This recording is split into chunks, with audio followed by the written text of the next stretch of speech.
Klaus von Stadheim. I'm the moderator of the forum. As usual, I managed to put this thing together. It seems to have worked. It's like herding cats, if you've ever done this. There's pizza and soda in the back, and it's free. And let's start by thanking all of you for being here. It's the largest crowd we've ever had, and especially the candidates. And since the US candidates are competing across the state, which by the way is larger than Germany, we especially appreciate that you all came to see the debate tonight. Now, a couple of things I need to do.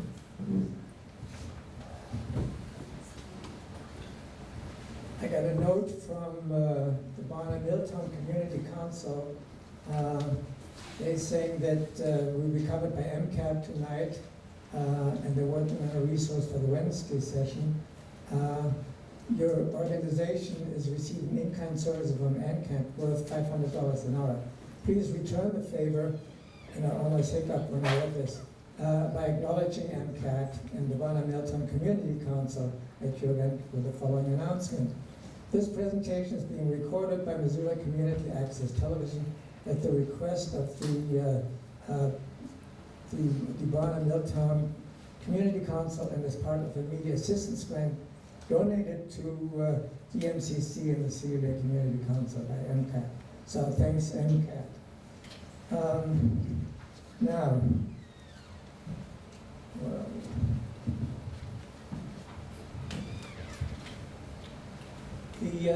just so that everybody knows, the ballots for these guys and everybody except the local offices are going to be mailed out on May 11, but the sewer and fire will be mailed out April 18, so that's next week. We're going to hear from candidates tonight for the U.S. Senate, County Commissioner, Sheriff, Justice of Peace, and the City Lake Fire District. And then on Wednesday, we hear the candidates for the U.S. House, Montana House District 92, and the City Lake Sewer District. It's enormous. I've never seen so many candidates. There are 8 candidates for District 92, and I think 7 candidates for the U.S. House, which is why we're going to have to condense what we usually do. So here's the format. Every candidate will have 1.5-minute opening statement, and then we'll have questions from the audience for 10 to 15 minutes. In your case, it's going to be 15 minutes because you're running for such an important office. Each candidate will have 30 seconds to answer a question, so you have to be brief. And then we'll end with 1-minute closing statements. We've already talked about the order by which it was decided. Jack is the timekeeper, so pay attention to Jack. He'll give you a 30-second warning and tell you when your time is up. Just a couple of other things. Remember that even if you don't like a candidate or somebody in the audience's question, be polite and professional, right? I know that we all don't agree on everything, and in fact, we may violently disagree on a whole bunch of things, but that has nothing to do with today. We ask our questions, and we listen to the candidates, and we respect the efforts that they're making, and that you're all making to come here. And finally, it's always fun to talk to candidates, especially after they've spoken. So do that in the back, in the kitchen. And please keep your voices down below your normal indoor voice. And that is it. And with that, we're starting. Unless anybody has a question, we're going to answer questions for us. Who do we say? It's Troy, right? Troy starts. Troy, you've got a minute and a half. Does he want the mic? Oh, am I using the mic or am I You standing can there? use the mic if you want. Can you hear me in the back? Yes. Is this good without a mic? I'm Troy Downing. Thank you all for coming here. Just a couple of things to start about my candidacy. First of all, I'm not a politician. I've never run for office before. I'm actually the only one running for this office that isn't a current or past politician. But what I am is I'm a businessman. And I've created businesses in lots of industries, in commercial real estate, in technology, in investment banking and insurance. And I'm also a combat veteran. I live the American dream, and as cliche as that sounds, I live the American dream. I grew up in a poor family, and I worked hard and was very successful. And then after September 11th, when this nation was attacked, I had a need to pay for that, because I had never really felt that I had paid for all those opportunities that I saw as quintessentially American for building that American dream. And I walked into a recruiter's office, and I said, hey, I used to teach at NYU. I've got a pilot's license. What can you do with me? Recruiter looked at me in the eye and said, how old are you? I said, I'm 34 years old. So I said, good, 35 is the cutoff. So I got sworn into a combat search and rescue squadron, and I did 2 tours to Afghanistan, and I felt that I paid for those opportunities that I took advantage of as an American. And why am I running? I'm running because I'm tired of sending career politicians to DC. I'm tired of sending people that are getting comfortable up there and making decisions based on staying in office, not people who are relevant to our community, to our state, to our families. I want to send people that have done something real, built a business, made a payroll, send them to DC, do the work of the people, and send them home. I'm Troy Young. Thanks.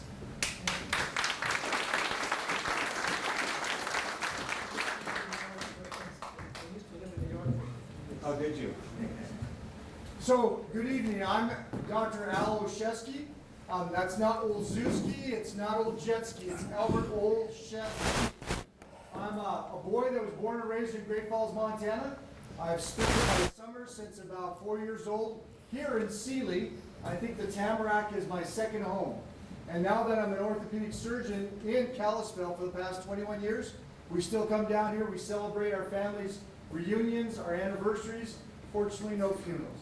So, I'm not only an orthopedic surgeon, but after I grew up in Great Falls and went to Carroll College, I went into the Air Force. And after 13 years of fixing broken and wounded warriors in the United States Air Force, I moved back to Kalispell, and I've served Northwest Montana and people from Sealy here to fix them with their broken bones or their joints or their arthritis. I've been a battle-tested state legislator, first in the House and now in the Senate. All right, I carry a lot of bills. I believe in our heritage. I believe in public lands access. I believe what you have done here with the Blackfoot Clearwater Stewardship Program, and probably even more importantly, with all of that behind me, not only am I battle-tested, but I'm swamp-proof. And really what we have to do is we have to fix the leadership in the Senate, because the Senate's doing nothing. All right, they need to get into regular order like the House, and it doesn't matter which party it is. And right now, the Republican Senate leadership's got to go. Thank you.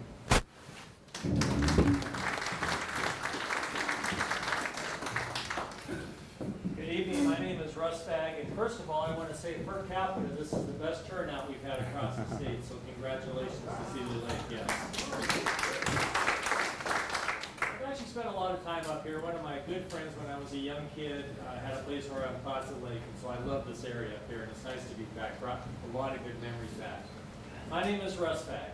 I was a district court judge for 22 years until last October. I was a Republican in the legislature prior to that. Been married for 26 years to a wonderful woman from Anaconda. We are so blessed that we have twins, Harrison and Marky, who are sophomores in college. The reason I'm running is because I am simply very dissatisfied with the direction of this country and the fact that Senator Tester is part of that. Long story short, he has been Schumatified. He's lost touch with Montana. And because I want my children to have the same opportunities that I've had and that most of you have had, and I know you want your children and grandchildren to have those opportunities, that's why I'm running. I am extremely grateful. I am supported by many people you know. Governor Mark Roscoe supports me. Governor Judy Martz, Governor Stan Stevens, Congressman Rick Hill, Congressman Denny Reber, Phyllis Burns, David King, former president of the National NRA, over 70 people that have served in the Montana legislature. I'm here tonight, despite all those endorsements. The reason I'm here is to earn your support, and this is my #1 premise. I am am the one that can defeat Senator Tester. I'm asking you for your support tonight. Thank you very much. God bless you.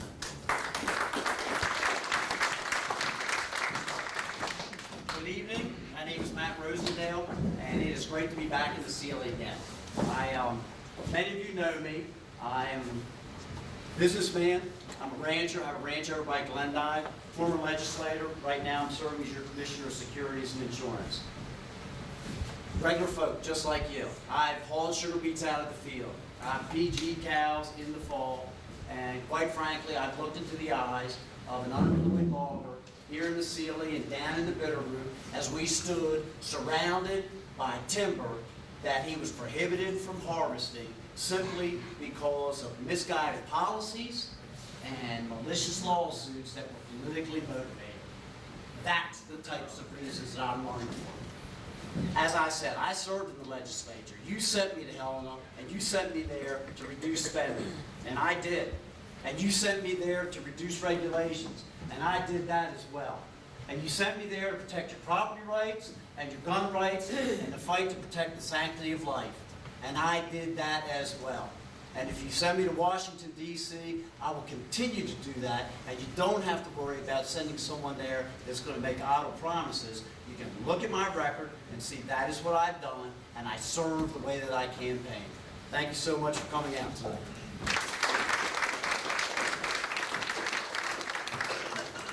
Now, there's one candidate who is not obviously not here, and that's John Tester. But he says, to be fair to him, I want to read the note that he sent. Hello, CLE community. I'm sorry I wasn't able to make it in person tonight, but I'm in Washington fighting to defend our Montana values. I appreciate the invitation to say a few words. Every day when I'm on the farm, meeting face-to-face with Montanans, or working in the Senate, I'm defending Montana and the values that we hold dear. Unfortunately, our Montana way of life is under attack, which is why I continue to work to defend Montana from outsiders who want to buy our election, chip away our personal freedoms, and take our public lands. Since we are in CLE, I'd be remiss if I didn't mention the Blackwood-Clearwater Stewardship Act. This legislation came from your community. It's a testament to the collaborative process and the fact that in Montana, your word is your bond. It's a common-sense solution to break a decades-long forest management stalemate and protect some of the most special places in the country for our kids and grandkids. Public opinion is on our side, and I will relentlessly fight for the legislation until we get it across the finish line. We've got a lot of work to continue. We see crumbling infrastructure, reduced school resources, and our veterans struggling to get the care that they've earned. I will work with anyone from any party to invest in our infrastructure, improve our schools, and take care of our veterans. That's the way I've defended Montana on these critical issues, and that's the way Montana will fight to continue to Washington to solve them. If you have any questions, please hesitate to contact my campaign at info@johntester.com. So that's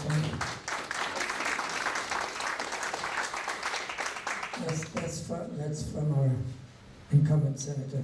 So let me ask the first question, and I'm sure it's a question that you've been asked before. What is your attitude towards President Trump? Are you inclined to largely just go along with what he's doing? Are you limiting it to an issue on an issue-per-issue basis, or are you critical of him and the job that he's done? Who started? No? Okay, so then we go around. So Matt is. Yeah. Okay, and these are 30 seconds? 30 seconds, okay. What's my attitude towards President Trump? President Trump's got three things he's focused on: expanding our economy, protecting our nation, and preserving our culture. And he's working very hard to achieve those things. And his problem is that he doesn't have a lot of people in the United States Senate to help him get there. Do I agree with every single thing that he's doing? No. Do I think that he is heading in the right direction, and sometimes the way with which he gets there is a little bit different than some folks might go? Yeah, I do. But he's a businessman, and he starts his negotiations from a point of strength, and he walks into the room with a big stick, and says, this is what I'm trying to achieve, and he needs help.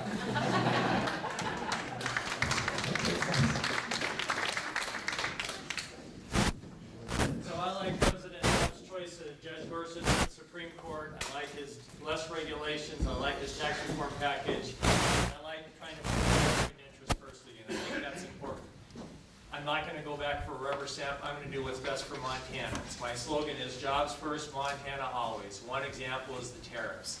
I think that's going to be terrible for Montanans, and I do not support it. But generally, my thought is I'm going to go back to try to support his agenda to support this United States of America.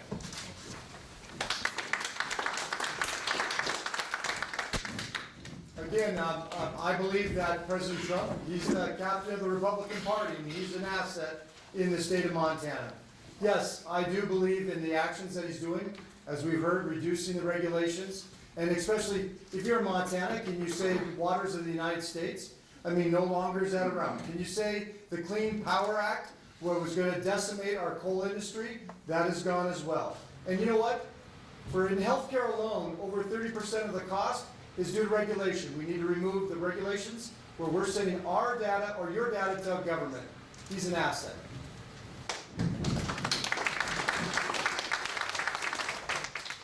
Okay, really simply, putting America first, I think, is important. I think our national security is important. I'm a combat veteran. I know how important that is. I think having a businessman who's making decisions, you putting the accountability that you have in the private sector is something that we need in this country. The problem that we have is so many government programs are run like government programs. They're inefficient. We need somebody that knows how to solve problems outside of government and in the private sector, and I'm very supportive of that. I am a businessman, I know what that means, and I went from the private sector into government, and I'm very frustrated. I like having a businessman at the helm.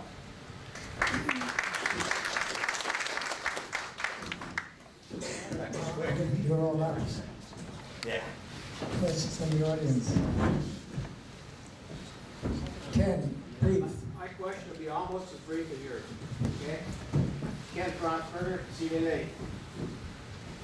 In the past year, well, for several years now, we've had trails closed off by the Forest Service, Bureau of Land Management, Fish, Wildlife, and Parks. They put in a pedestrian bridge for people that can walk distances. They put in a trail from Bonner all the way down to Hamilton. They've done all that. They spent millions of dollars on a pedestrian bridge going over Reserve. They've also spent millions of dollars in Fort Missoula for radical frisbee fields, soccer fields, but they've not done one thing for elderly and handicapped people that need to be able to use motorized to go where they want to go. In this area, there is not 1 mile of motorized access for handicapped and elderly people. I used to be able to walk 15 miles and not worry about it. 77 doesn't work that way. No. Ken, you gotta ask a question. So the idea is, what are you going to do to help open that stuff up for the people that's the fastest growing segment of our population, both here in Montana and in the U.S.? The bottom line is the federal lands are owned by everybody in this room, everybody in the United States. We live in Montana because we are going to be good stewards of the land. So we need to open up those lands to all of us, and we will take care of them because that's why we live in Montana. We love Montana. So my answer is open them up. We'll take care of them.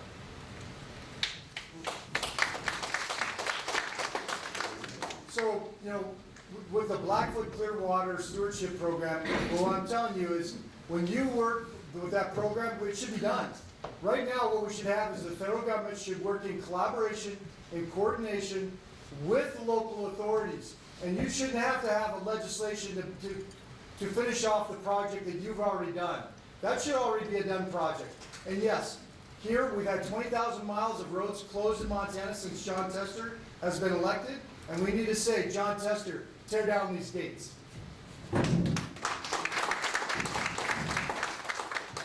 I'm just going to start with the idea of multiple use, sustained yield. Multiple use means multiple use, and so many people have decided that multiple use means their use. And having access to public lands is important to everybody in this room, I'm sure, everybody in this state, maybe not people out of the state, but but it is very, very important here. One of the things that I've been very supportive of is you're talking about access. I work with wounded veterans. I use fly fishing as therapy for wounded veterans. And we float the Yellowstone. We also we fish the Madison, and access is important. I'm also been working with the Gallatin River Foundation that is creating access on the Gallatin River. I think it's very important to make sure that we all have access.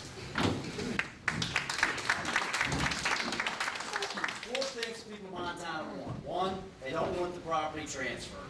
2, they want to preserve the pristine beauty.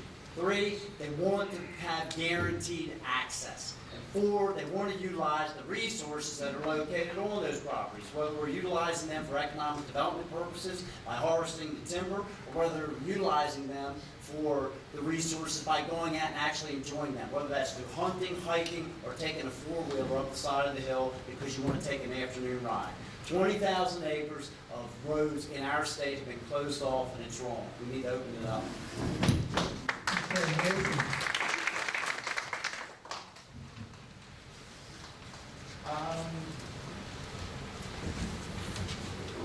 How do you think the feds should deal with the cost of wildfire suppression? Well, I think one of the ways is that we need to manage our forests. We need to make sure that we open up our state and our federal forests back for true sustainable timber management and harvest.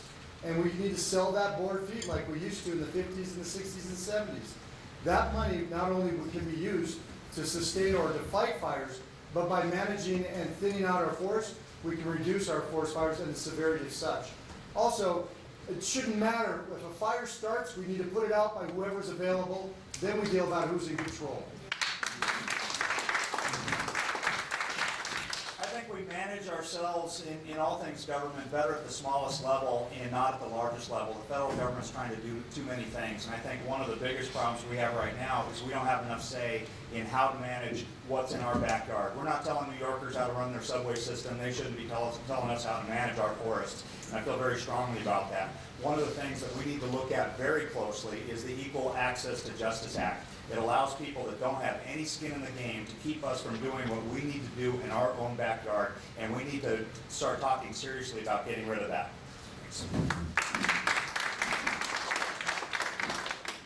I agree with both of them. We have to give, severely modify the equal access to justice laws. It's incentivizing law firms to go in and file lawsuits that they never intend to pursue so that they can refuel these legal teams and the environmental groups that are living off of them. And then we have to go out and give the ability for the Forest Service to harvest the timber that they know is ready to be harvested. I'm sure many of you have gone through and looked at the state properties and seen that the timber is being harvested because they don't have to abide by the same equal access to justice laws. So again, we live in Montana because we love Montana. We need to have sustained yield of our forestry products. We need to think about the next generation and the generation after that. And if we get into that in a way that we have sustained yield, we won't have to worry about fire suppression so much because we'll be managing those forests in a proper way. We need to get the conservationists and the landowners and the county government and the locals and everybody together at the table and figure what's best for the next generation and the next generation of that. And that is sustained yield. We're stewards of the land, and that's the direction that we have to go together.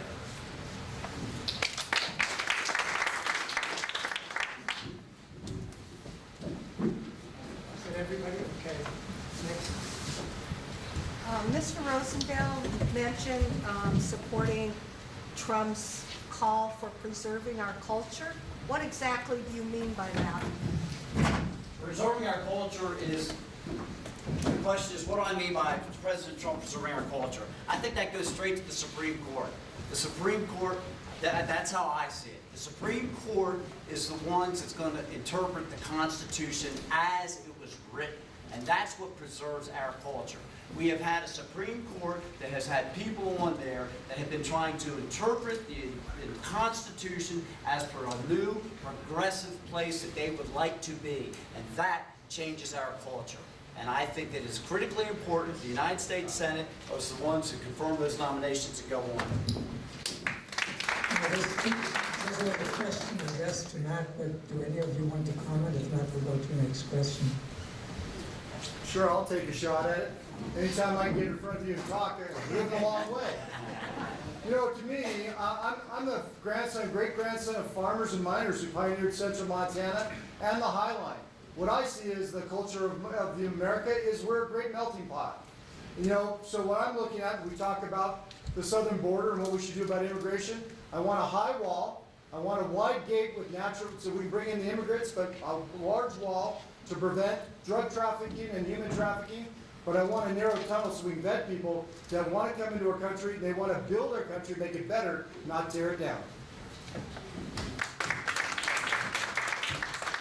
We've been in the United States of America for roughly 240 years. The American dream is based upon limited government, individual responsibility, the rule of law, private property rights, capitalism. That's the American dream. I'm afraid we're losing that. Alex de Tocqueville said a democracy in America, every democracy eventually fails because people take money out of the public treasury to get reelected. I'm afraid that's the direction we're going. I'm afraid that Senator Custer's a big part of that. To me, the American dream is the opportunity for the next generation. That's what we all want for our kids and our grandkids. I lived the American dream. I built it. I grew up in a poor family and I was very successful and I'm very proud of that. I'm worried that my kids aren't going to have that same opportunity. I'm worried that the people in this audience, that your kids, your grandkids aren't going to have that same opportunity. I just want the government out of our life. I want us to be able to make our own decisions and thrive. I think another big threat to the American dream is national security, because there are people that will try to harm us, and we need to be strong in the face of that so that we protect what's great about this country for our kids and our grandkids. There's time for 2 more questions. I'm pointing at you. Oh, hi. You got 30 seconds. Okay, I got 30 seconds. So I think the other American part of the American dream is clean air, clean water, and we worked hard to make clean air and clean water. So when I see the president with a bunch of smiling faces behind him, signing something to take away a regulation that says mine waste can't go in the river, I think that that's against our dream. Some things need to be done at the national level. Protecting our air quality, our water quality is one of them. Look at Flint, Michigan. Nobody's done a damn thing for them, and they still have crappy water. So what are you going to do to protect our environment? Okay, just really quickly, you know, there's a big difference between destroying the environment and people want to draw, a hard line there in destroying communities and opportunity and economic prosperity. The part that frustrates me is everybody wants a line in the sand. It's black and white. Nobody wants to explore that 100 miles between those two extremes, because I think we can have both. And I think that we start insisting on having both, that we do care about our water, our air, the future for our kids, but also allow our communities to thrive. And I think that there's a whole lot of space to discuss that in the middle.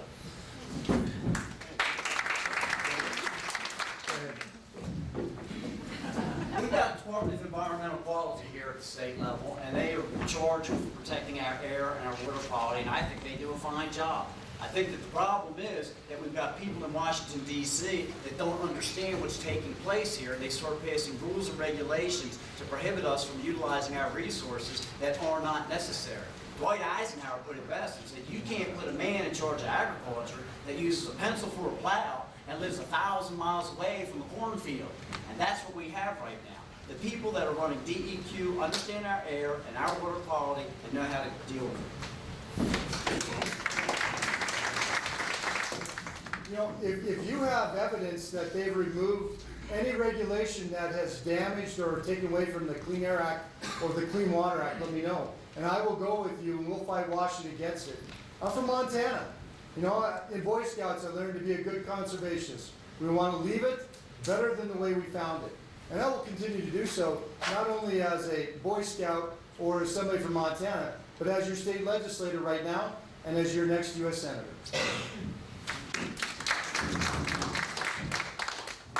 You've heard me talk about we are stewards of the land. Us Montanans live here because we love this country, and we love the lakes, and we love the air, we love the mountains. And I agree, we absolutely can have those, but we also have to develop our natural resources. We're in the 21st century. We can do both. We have the technology to do both. We need jobs. The most precious resource of the state is our young people, Unfortunately, we are driving them out of the state for lack of jobs. We've got all this timber, it's not being harvested properly. We can balance those. I'm absolutely convinced we have the capacity to do that, and we have to do that for our young people. Another question. Okay. Your thoughts on privatizing veterans' health care? I guess I'll go first. I'm an Air Force veteran of 13 years. I'm a military doctor, ex-military doctor, and I've worked in the VA.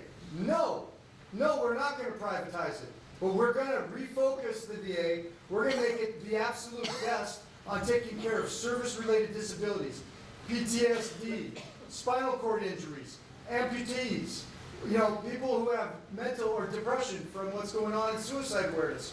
But when it comes to high blood pressure, when it comes to your diabetes, or if it's other issues, we need to work and get you access in your local community quickly.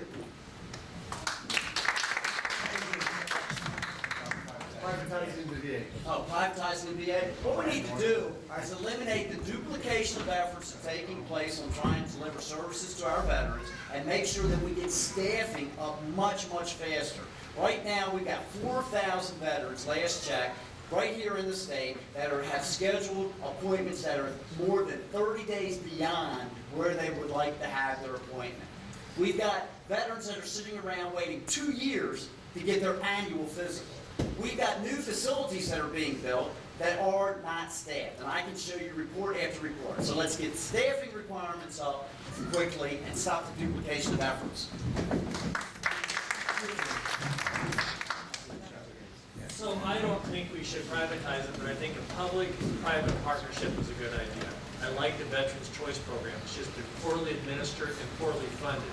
We have a nice clinic right here in City Lake. If there's a veteran within 10 miles, they should be able to go there for anything that they can take care of. Something beyond that, maybe they go to VA in Helena. So there's a partnership here, but efficient allocation of resources is how we have to run it.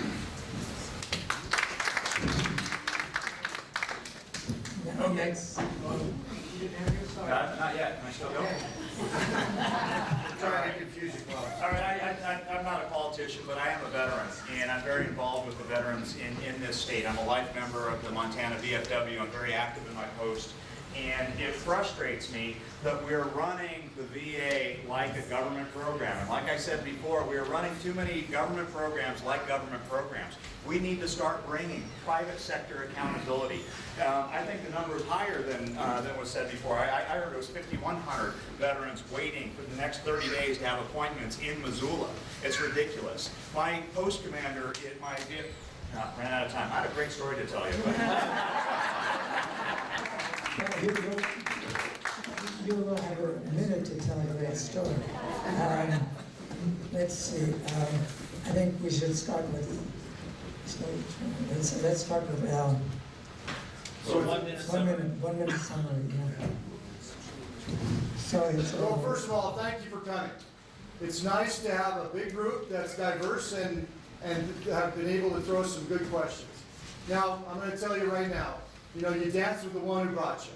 All right, I've learned this from Great Falls. I've learned from my parents that, you know what, you work hard, you honor your family, and you serve your community. And I'm going to tell you that my job and my goal as your next United States Senator is to dance with you. To dance only with you and to protect and defend Montana's heritage and our values. So I'm Al Olszewski. I'm honored to be in front of you. I'd appreciate your support. Vote O. If you see an O, vote the O.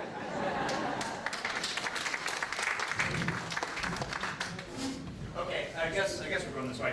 Troy Downing, thank you all for listening. Just to recap this, because I'm tired of sending career politicians to D.C. that are not doing work of the people. Let's start sending people that know how to solve problems in the real world, know how to solve problems like the people in this room do.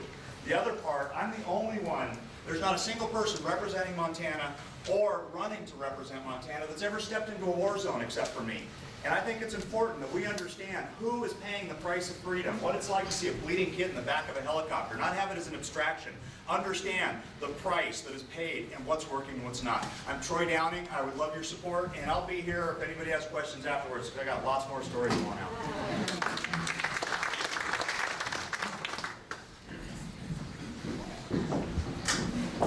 I way that I campaign. Again, I reduced spending in my office by 23% last year. I reduced staffing by over 6%. I declined, as the only elected statewide official, declined my own increase in pay last July. Statutory increase, 3.7%, while the governor was taking his. Oh, and the same week he sent out memos to everybody saying, you need to reduce your spending by 10%, but he took a raise. If you elect me, no more will we be having good deals given to bad countries. No more will we be having a senator who takes a pay increase and a bonus for his offices while he votes against tax cuts for you. No more will we have a senator who puts the interests of illegal immigrants above the children of Montana and our nation's military. And no more will it be Obamacare for you, special care for him, and no care for our veterans. Thank you. Matt Rosendale. So we're less than 60 days away from the primary, and the issue is who can defeat Senator Tester. The fact that I'm a fourth-generation Montanan, the fact that I was a district court judge for 22 years, the fact that I've made a living of looking at both sides of an argument and making hard decisions, the fact that I have the Montana endorsements, the fact that I have the Montana support. By the grace of God and many generous Montanans, we've raised almost $1 million, 80% of it from Montana, and I believe I've raised more money from Montana than all three of my primary opponents combined. Those are the tickets that are going to work to defeat Senator Tester. That is the goal. Senator Tester has lost touch with Montana. You know, he talked about his Montana values. Most of his money comes from the East Coast and the West Coast. If you want somebody to represent New York or California or Vermont, then Senator Tester's the guy, but not Montana. My name is Russ Fagg. I believe I'm the person that can defeat Senator Tester. I've got signs over here. I might slip out because I've got a long drive tonight and I'm going to leave some signs. I've got some envelopes back there. I might pass out a few things. I'm here tonight to earn your support. I would very much like to have it. Thank you all, and God bless each one of you and each one of your families. Thank you. Let's thank all of the candidates.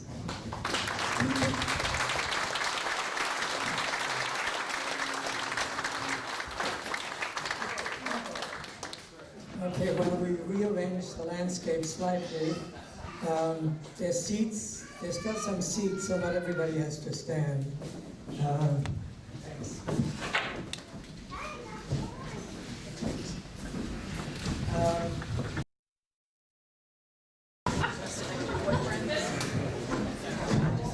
All right, everybody calm down.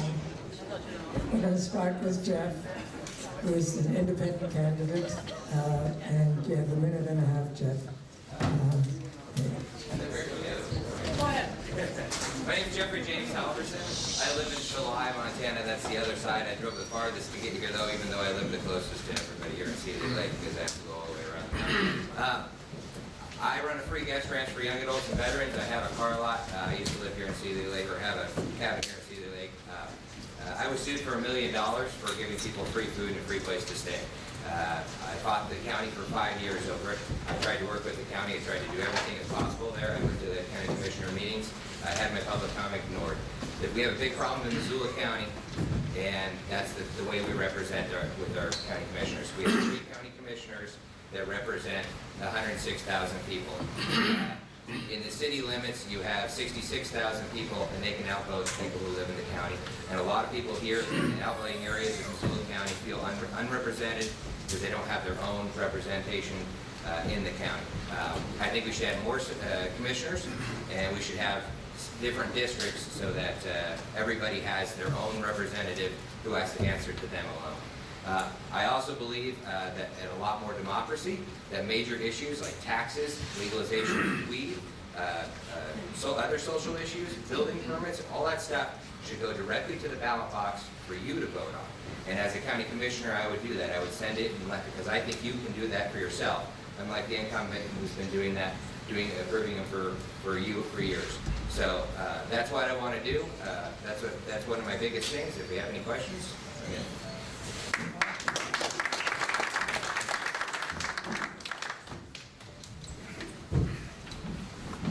Hello there, and welcome, and thanks a lot for hosting us. I appreciate the opportunity. I want to introduce myself first. I've been here most of my life in the Missoula Valley, but I have not been in politics, so I wouldn't be surprised if none of you have heard of me. My name's Josh Slotnick. I came out here when I was a teenager, went to college at the University of Montana. After graduating, I served in the U.S. Peace Corps. When I came back, I started farming, which is a little bit of what I'd done all before. And I've been farming in Missoula Valley ever since. I helped start an organization that now grows food for the Missoula Food Bank and a whole bunch of other emergency food shelters. During the time that I've been here, I've seen great change. Way back when I first came to the Missoula Valley, growth wasn't an issue, and now it is. And it's worth asking, what happened? Well, what happened was, accidentally, and some part in way intentionally, we cleaned things up. We made it beautiful and accessible, and helped create a vibrant local culture like you enjoy here in Sealy Lake. And those things, our access to beautiful land and our culture, have drawn people in. Our rates of in-migration over the last 20 years crushed the national average. Over 60% of our growth in population is because people have chosen to come here. When looking towards the future, we need to protect the amenities that draw people here so we can continue to be prosperous. And at the same time, we need to make this prosperity more inclusive. Right now, the average cost of a house in Missoula County far outpaces a person's wages. Lots of things I want to work on. Thanks.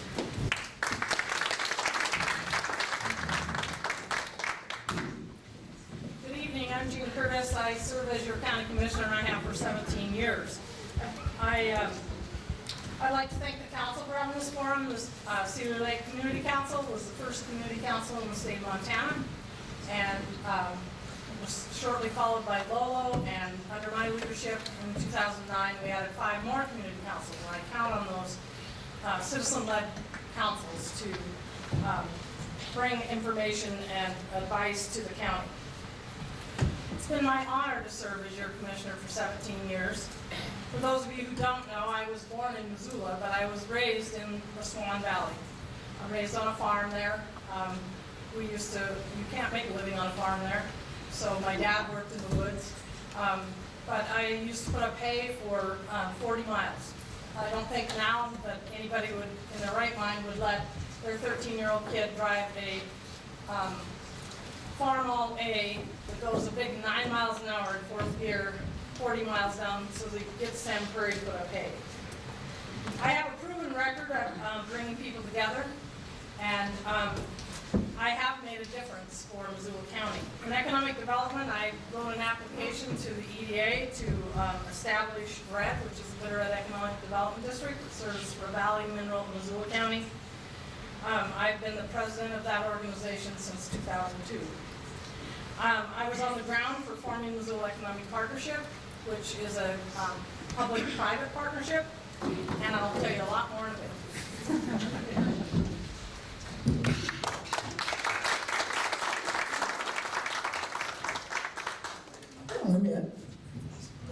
Let me ask the first question.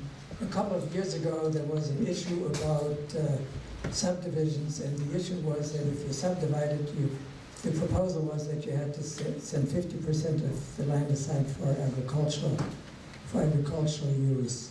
And the commissioners voted against it because it would have essentially undone the attractiveness of conservation easements.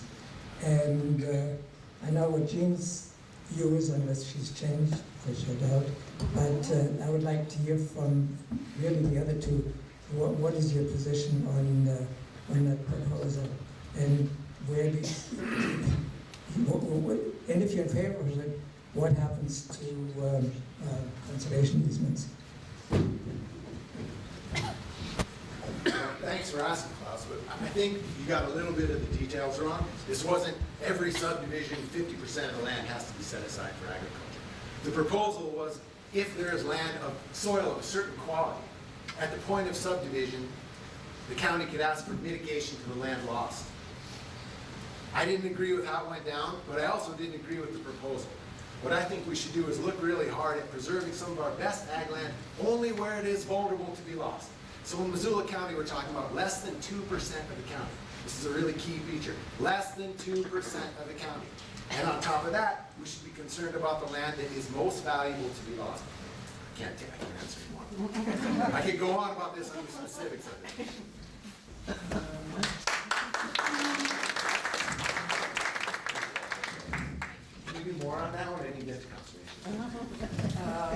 If you want, you're the guy. I will make an exception. Right, another brief comment on conservation easements. Oh, good, I thought you were. Another 30. Yeah, really quick. So I feel like the answer to this question is design, not all or nothing. I kind of want to echo what Troy was saying about, we act like it's all or nothing, you know, black or white. Well, I would agree with you, there's 100 miles in between. And the answer to this is not, we're saving all ag land and want to do any building, or we're going to build it out as far as we can go.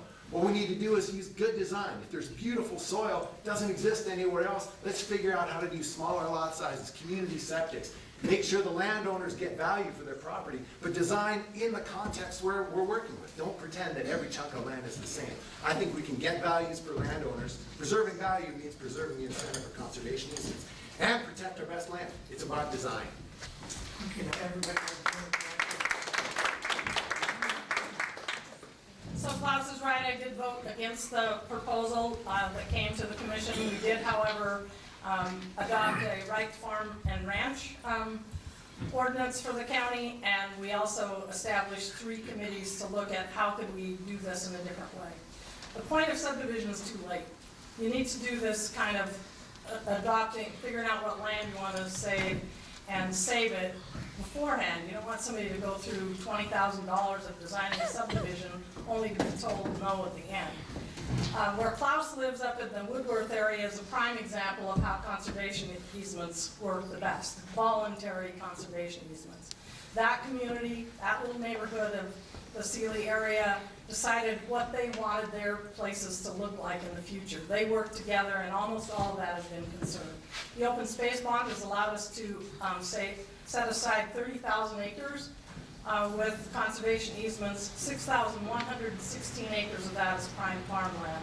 So Josh is right, there's ways to do it, but subdivision is too late.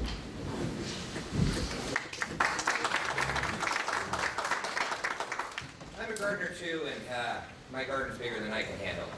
But when it comes down to it, I think that property rights belong to the property owner. We should provide incentives to people to preserve agricultural lands, and not necessarily mandates that may or may not apply to everybody equally.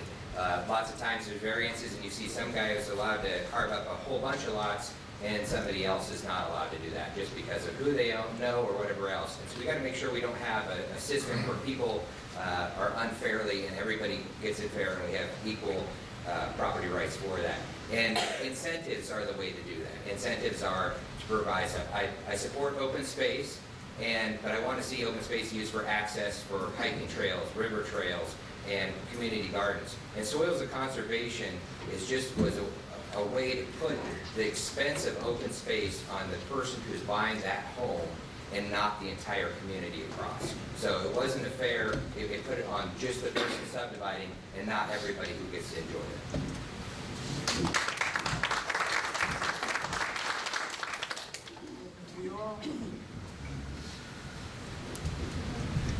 Okay, now, you already asked, let's make sure everybody gets first.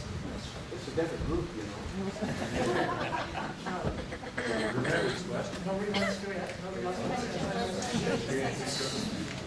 We remember his question. There's somebody back there. Okay. Go ahead. Speaking on affordable housing and all, the county makes the subdivision regulations so stringent, it costs developers or anybody that's doing something very expensive. How do you address that and simplify the process? I'm sorry. Okay. So, it's actually the cost of land is the biggest piece of what costs money. As was said earlier, we have, Josh said that how many people are moving in here, we've been discovered.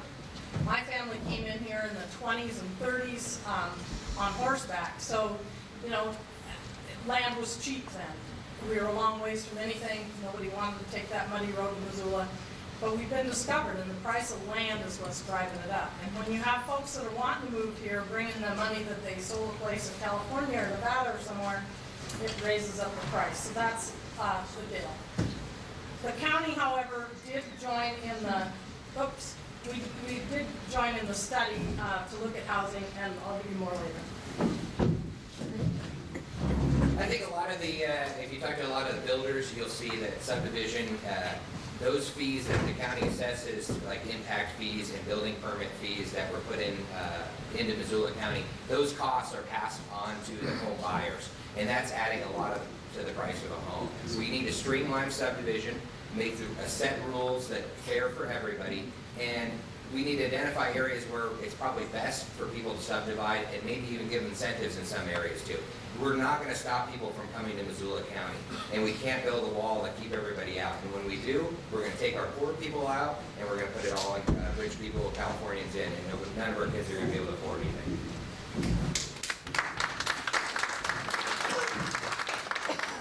I agree with you that the subdivision process is often opaque and hard to navigate. Nobody, developers, realtors, consumers, nobody likes how it is. I disagree with you in saying that that's how come we don't have affordable housing. We don't have affordable housing because everyone and their cousin wants to move to Missoula County. Demand, not supply, demand, not the cost of construction, has driven the cost of housing up. What we need to do is focus on figuring out how we can do affordable housing. How can we figure out how to get people into their first home and begin building equity? If we keep having a beautiful place, people are going to keep wanting to move here.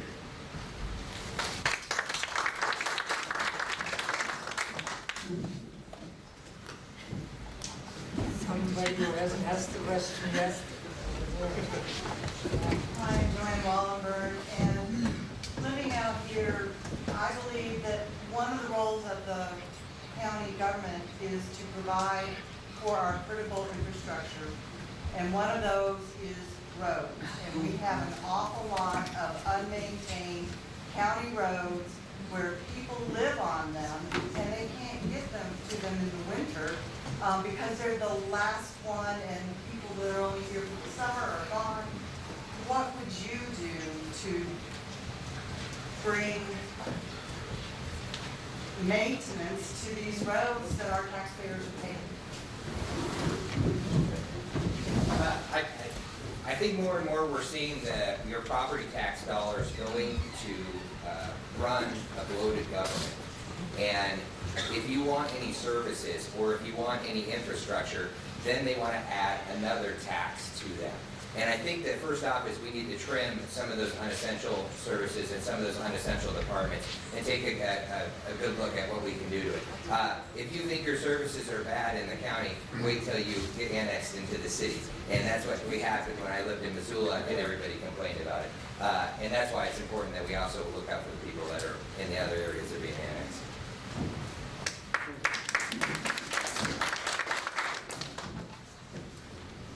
I would look towards the decentralization of some of these services. Certainly offices would be in the county seat, but can we think about how can we decentralize these things so taking care of roads in Sealy are not dependent on the order of taking care of roads in some other place?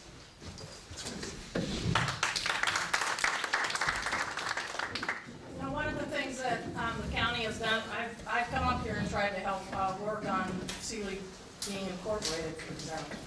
Sealy's pretty unique in that you have you have a sewer board, a water board, a fire board, a cemetery board, a hospital district, all those things. You do have the one and only decentralized public works office is in Sealy Lake. There used to be one in Condon, there's not anymore. It's in Sealy, and they serve both. So I asked, I printed off today the tax line, so the Sealy area, so this is all of School District 34, so that goes all the way from the summit to the middle of Salmon Lake, goes up to Woodworth, pays Gene, I think $188,000 in road tax. It doesn't go very far. Gene, a lot of times,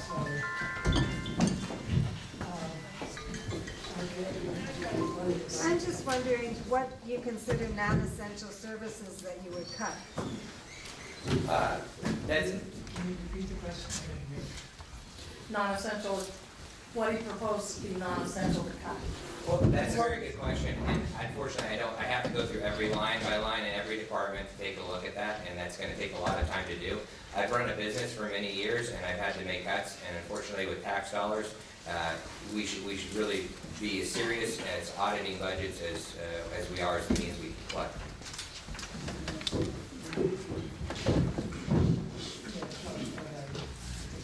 I didn't say anything about cutting non-essential services, so I'm not sure about it. Yeah, I was actually directing it at. That's what I thought.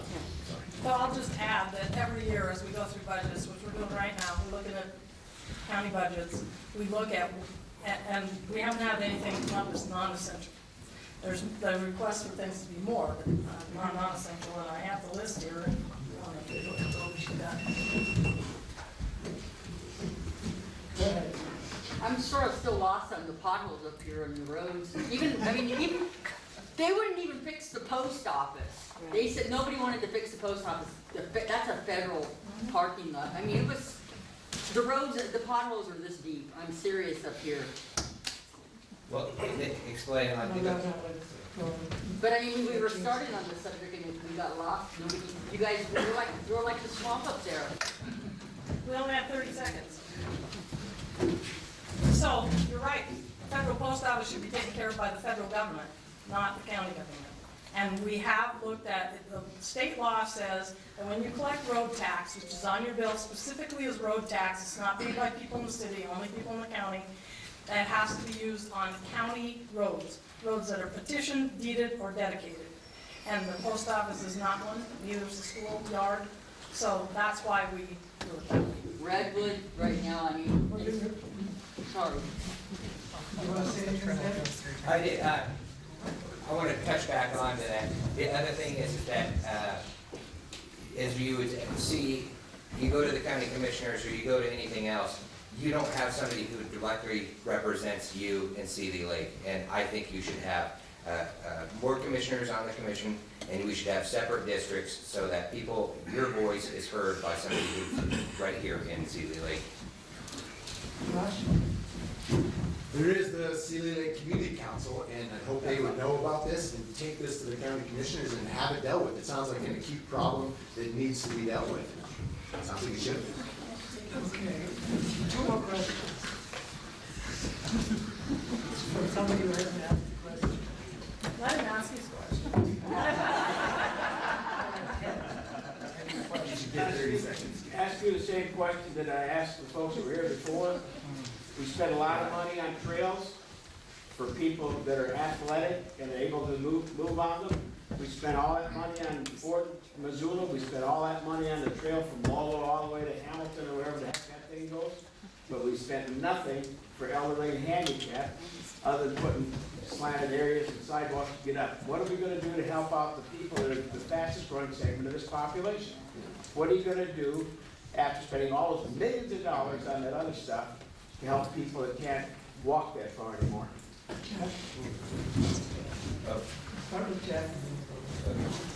I was a member of the ATV Association here in Western Montana. We had a bunch of trails mapped out. We took to the Forest Service and we wanted them turned into ATV trails. They basically went to all our trails and bulldozed them all up and put gates up and all sorts of stuff. We had a public forum. There was, they paid some Forest Service officials overtime to come and listen to everybody. We had a packed house, wall to wall. It was hot, everybody yelled, everybody screamed, and they went back and did whatever they wanted at the end of the day, because those people aren't elected. If you don't have an elected representative that represents you alone, then you have no say in government.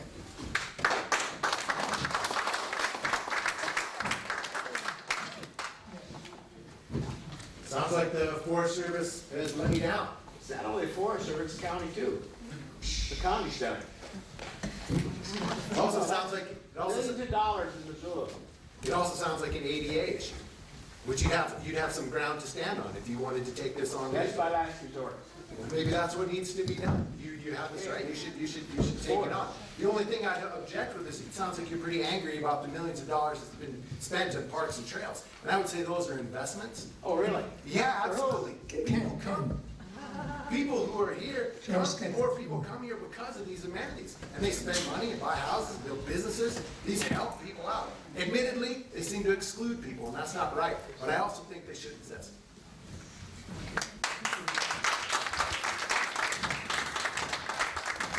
$5 million to build the trail from Buckhouse Bridge to Lolo was a federal grant. That came from federal gas tax dollars.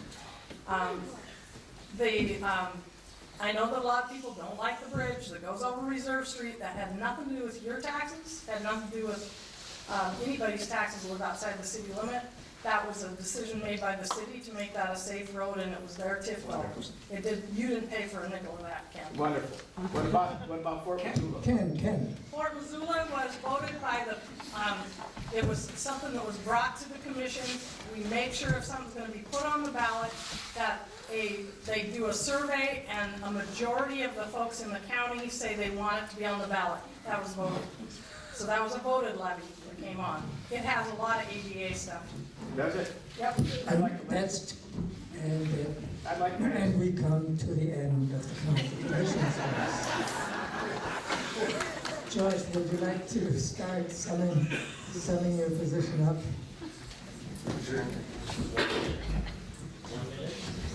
Yeah. Okay. And like I said at the opening of this, over the last 20 to 30 years, we've seen a huge influx of growth into Missoula County. Interesting, over that same time, wages have only increased in real dollars by 1%. Yet our per capita income has increased by 100%. What does that mean? It means people who have resources are choosing to move here. This is a sword that cuts both ways. On one hand, now we have more tax revenue to do things, and people spend money and start businesses, and that's all great. On the other hand, the prosperity we've lived through has not been very inclusive. I feel like it's our big challenge to make sure that this county stays beautiful and wonderful with a live, vibrant, real, and authentic culture, and at the same time, we make it so anybody who wants to live here can live here. These are the things I want to work on, both these simultaneously. If we do one without the other, we're not there. And we also, I want to say dreaded words in this room, I'm sure, we also got to take climate change really seriously. As a vegetable farmer, I was in trouble last year. We had 2 weeks of shade. What's it going to be like when we have 6 weeks of shade or 3 weeks of summer? Yeah.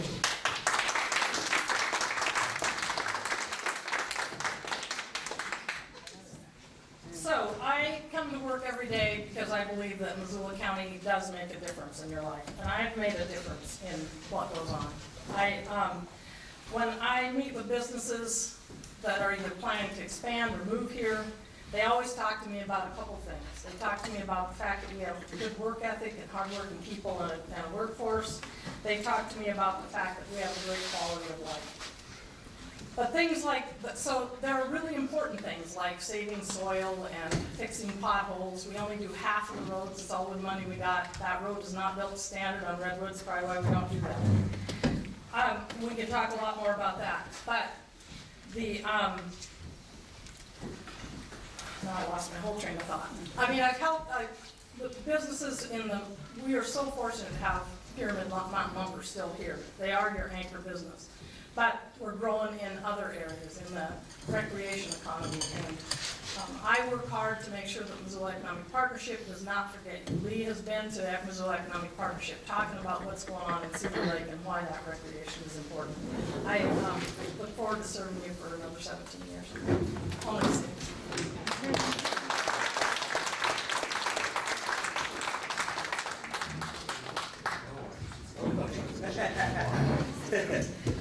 I want to reform the way our county is run and how our administration is run and who you get to vote for.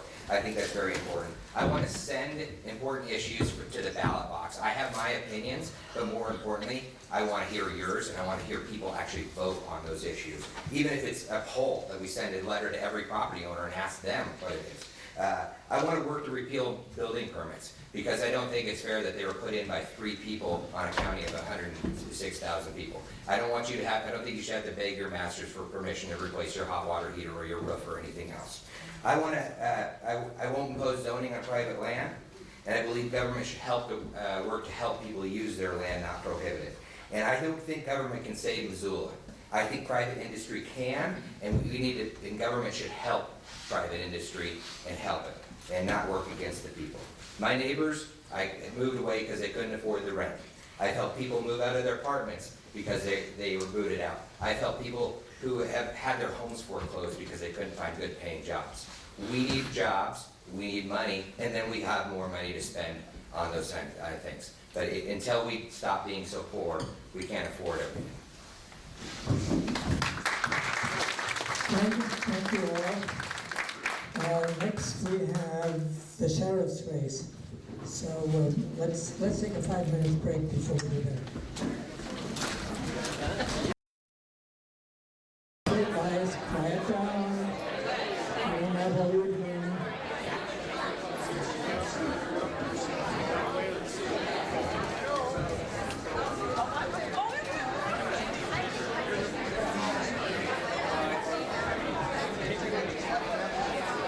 That's the problem with breaks, because people don't realize when they're over. All right. Okay, here we go. Okay, the next candidates are for county sheriff. We have TJ McDermott, the current sheriff, Travis Rafstead, who's running as an independent, and Josh Clark, who is also running as a Democrat, as is TJ.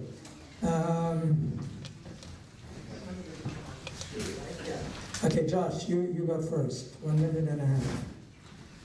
I'm Josh Clark. I ran for sheriff 4 years ago, and I ran on the platform of safeguarding the public trust and protecting your rights. And I'm still fighting for that. We live in a free country, a country where you can get in your car, you can drive to New York, and you won't be stopped unless you break the law and ask for your papers or anything like that. You can go there and you can come back. We're in a free country. We give law enforcement, police, incredible powers. We give them the power to, based on a certain set of facts, come into your place, your house, your home, your business, and put shackles on you and drag you to jail. We better make sure that we get the best people in there to do that job, to protect that public trust, to protect your rights. That's why I'm running again, because I take issue with the transparency or lack of transparency that we're seeing. It shouldn't take 5 months to hear from the sheriff about an excessive use of force by a deputy. It shouldn't take the Missoulian to demand through an information request information on a deputy that sexually harassed and then touched a second female 2 months later. I'm willing to stand up for you. I'm doing it again to protect the public trust, to protect your rights if somebody has to. Thank you.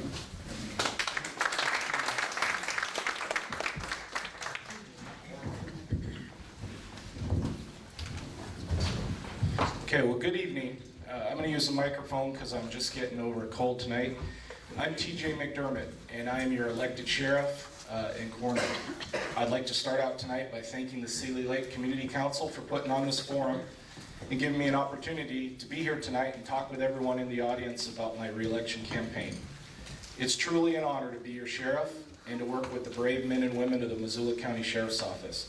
Together, we're fulfilling our promises to the citizens of Missoula County, continually seeking to advance community safety measures while adhering to the best practices in law enforcement. I'm very proud of my team. They've done a good job. It's a very difficult job, sometimes dangerous job, and they have my utmost respect. We've made a lot of accomplishments, and I'd like to tell you just about a few before my time runs out. We've replaced all the important updated safety equipment used by detention officers and deputies to perform their jobs safely. This equipment, most of it, was expired and outdated when I first became sheriff. We've addressed jail overcrowding, and I'm happy to tell you that our community now has a jail diversion plan that deals with low-risk offenders. We've advanced our response to sexual assaults and made sure that our detectives and deputies have had the latest training and are participating in the best practice to conduct those investigations. We work collaboratively with the Board of County Commissioners to increase our staffing. And for Seeley Lake, this meant putting a third resident deputy up here, as well as a SRO officer that rotates through the Missoula County schools, including Seeley Lake.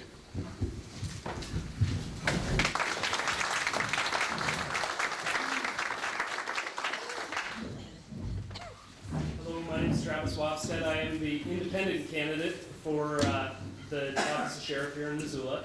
I am a newcomer to the political field, but I'm not a newcomer to Missoula and Missoula County. I was born and raised in a community much like Seeley Lake as far as the closeness and the close-knit family ties. I was born and raised in Missoula, and so I understand, or in East Missoula, so I understand that the close-knit community that you have here is important, and that is important to me as a candidate for sheriff. As TJ mentioned, there was a third deputy added to the Seeley Lake area, but currently this area is only served by one deputy. I addressed that issue in an article to the Pathfinder several months ago, and that is something that I am hoping to improve upon among many things in my campaign for sheriff. I've spent the last 5 years as a sworn deputy, but I've got other experience in emergency service as far as 12 years as an assistant chief for the East Missoula Fire Department.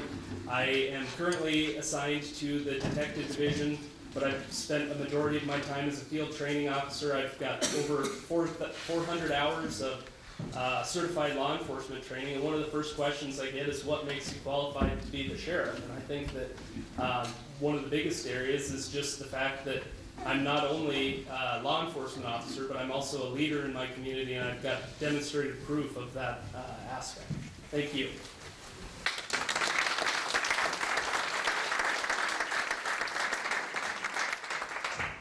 I don't have any questions, so let's hear from you. David. What do you feel the biggest issue is in rural Missoula County, and how would you address those?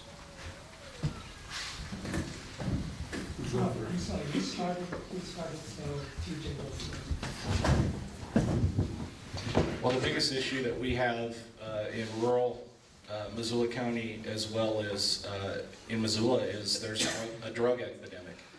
We have a methamphetamine epidemic and we have an opioid crisis, and that's something that relates to serious crimes that we've had as well as misdemeanor property crimes.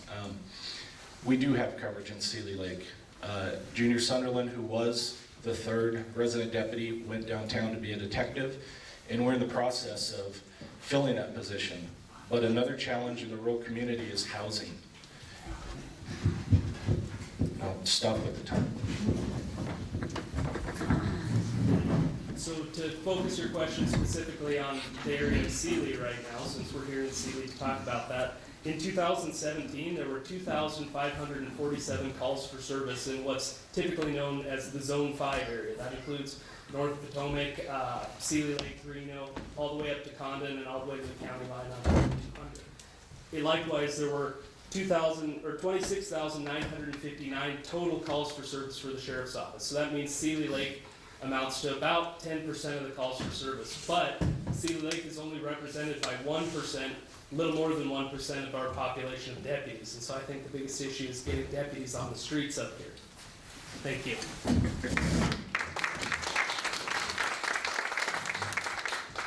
I'll echo in different words what Travis said. Biggest issue is coverage. Our county's huge. You put 4 guys on a shift, 5 guys on a shift, and their backup is several minutes away usually, at best. Right now, this administration 3 years ago was given 4 more deputies. So I gotta tell you, I'm a bit amazed that we don't have more deputies in Seeley Lake. One of those deputies is supposed to be a resident deputy. This sheriff has more deputies working for him in Missoula County than any sheriff has had since 1984.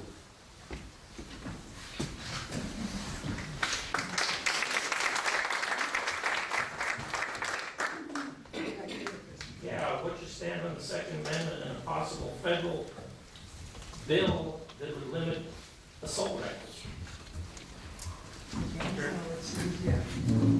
I swore an oath as a deputy to protect and defend the Constitution for all citizens, especially the citizens of Missoula County. So I firmly believe that the sheriff's office has a need to protect people's rights, and that Second Amendment, as far as I'm aware, the Supreme Court would have to issue a ruling that would restrict those things, but the Second Amendment would not be altered to take away the rights of gun ownership in its entirety. So I think that as a deputy, as the sheriff, it's important to protect those rights guaranteed by the Constitution.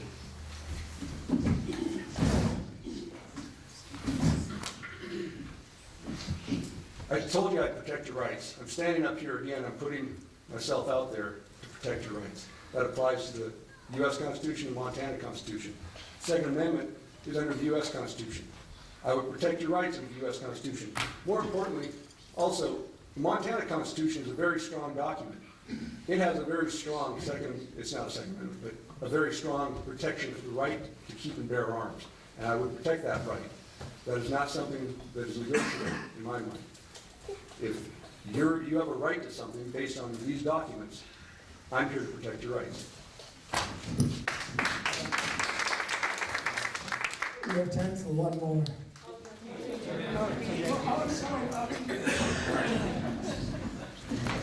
Well, as sheriff, I support, protect, and defend the Constitution, including the Second Amendment, and I fully support the right to bear and keep arms.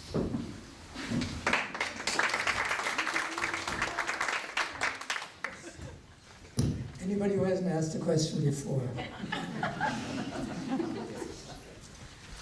All right, then it's Ken. There you go. They don't have anything to do with the trails. No, it has nothing to do with it. It's a ride down a walking trail, but I guess I heard an assault rifle mentioned. Could you give a definition of an assault rifle?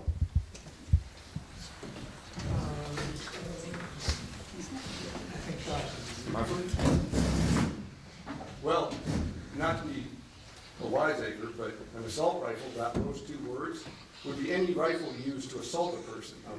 Okay, so the assault rifle is a misnomer. You know, they're attacking guns in general, black guns especially, that are evil, but they're calling everything an assault rifle. Well, anything can be an assault, whatever. If I pick up this chair, it's then an assault chair, I guess, right? So it's a very broad use of the word.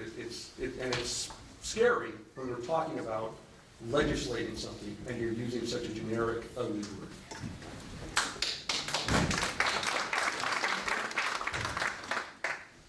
Well, I think when we're talking about an assault rifle, and we're taking a look at what's happened nationally, we're talking about a rifle similar to an AR-15, a rifle with high-capacity mags and the capability of shooting rapidly, a lot of rounds in a short amount of time and killing a lot of people. And I believe that is what we're talking about when we talk about assault rifles. So I believe the term assault rifle comes from the AR-15 designation. The term assault rifle for the AR is typically something that the mainstream media uses to confuse people, but in reality it means Armalite. It was the company that created the rifle when it was first brought out. So I think that the term assault rifle could mean just about any rifle out there, and really it's a scare tactic used to inflate the gun agenda in our country.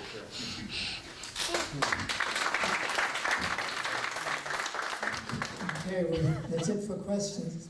Oh, there's somebody who hasn't asked a question, okay. My name is Justin Dimmel, Cedar Lake resident, and I guess I have a question that's more geared towards you. Lots of parents are working 2 jobs. Lots of kids are going to work at young ages. What would be the, I guess, forward thinking for reprimanding them for things that they get involved in when parents, are missing from the homes, sort of rehabilitating them without setting them up for failure, I guess, so to speak, and like long criminal stuff. There's a lot of things that seem to happen where kids should be guided, I guess, a little bit better after getting into trouble. Well, I think the main thing that I can say is that it's important for young people to have a positive adult. I'm not going to leave here tonight and let everyone think we only have one deputy up here working. We do not.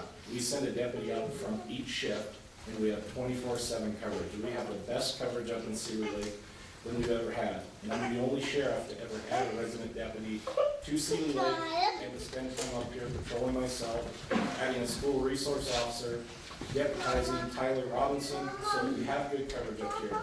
But to your question, the school resource officer interacting with children in the school, teaching them about right and wrong and giving them an opportunity to have positive interactions with law enforcement and have a positive adult role model That's the key, and that's the key for my children as well.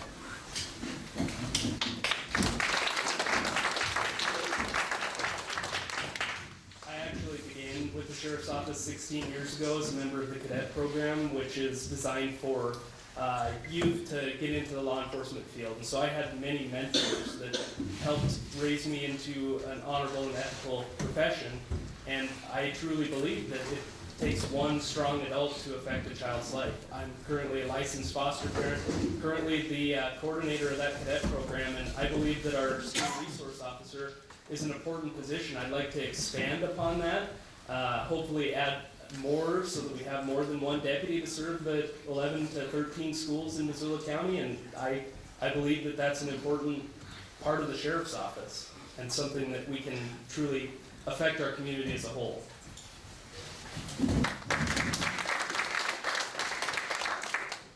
Well, I too started when I was young in the cadet program. It was a few more years than 16 though. No, I won't tell you. What I want is everyone, but especially kids, to be able to look at their police officers and feel safe and ask them for guidance. Unfortunately, sometimes we get in trouble. And I firmly believe that we can do so much as a law enforcement officer without the pen right away. We can guide them, we can warn them, and we can get involved and get their parents involved.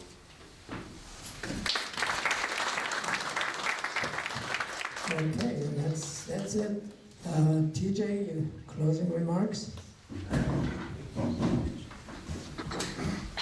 Well, I stand here tonight and I'm very humbled by the level of support that I've been able to maintain as your sheriff and the level of support that I've picked up along the way.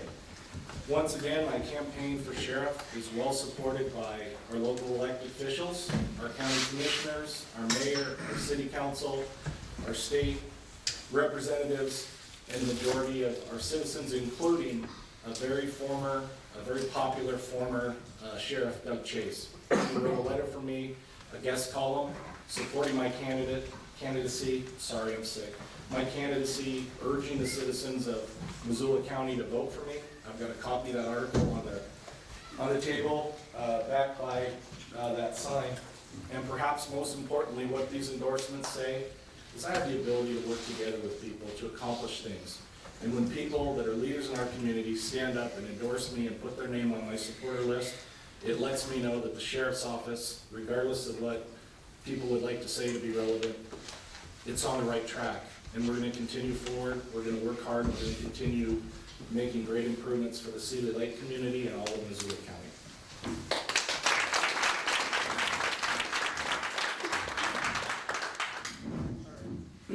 Dr. Stephen Covey defined the purpose of law enforcement as service, justice, and fundamental fairness.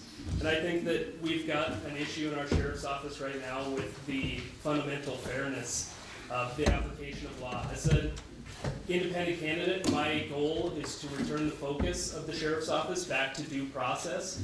I'm running as an independent because I believe that due process should be applied equally to everyone and not just the political supporters. I'd like to address the elephant in the room. When I walked into this building tonight, there were signs posted outside of the building that were obviously attacking myself and another candidate here that had been placed by supporters of the current sheriff. And that is the mentality that is just perpetrated in our agency. It's unhealthy, and it affects you as the citizens because the officers that experience this kind of behavior, it makes it really hard for us to come out and do our jobs when that sort of thing becomes the norm. I would like to just return the focus to due process and do the right thing for the community of Missoula and Missoula County. Thank you.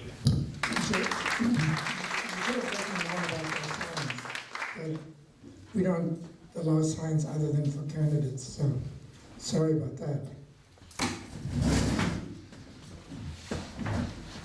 I ran last time and I'm running again, and I'm promising you, on my honor, that I would safeguard the public trust and put in office of sheriff.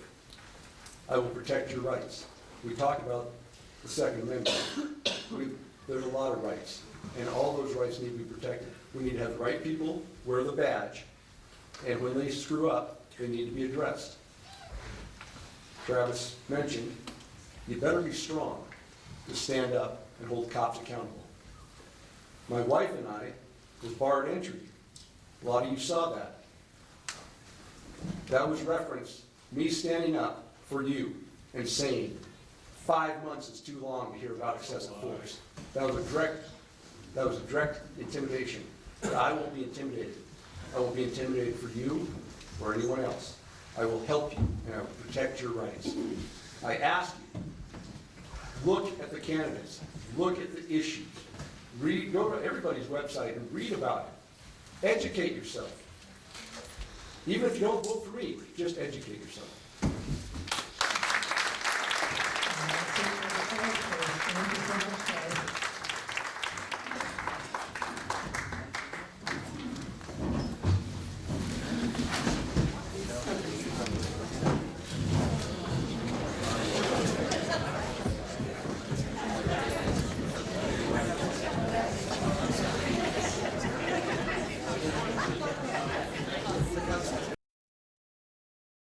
Alex,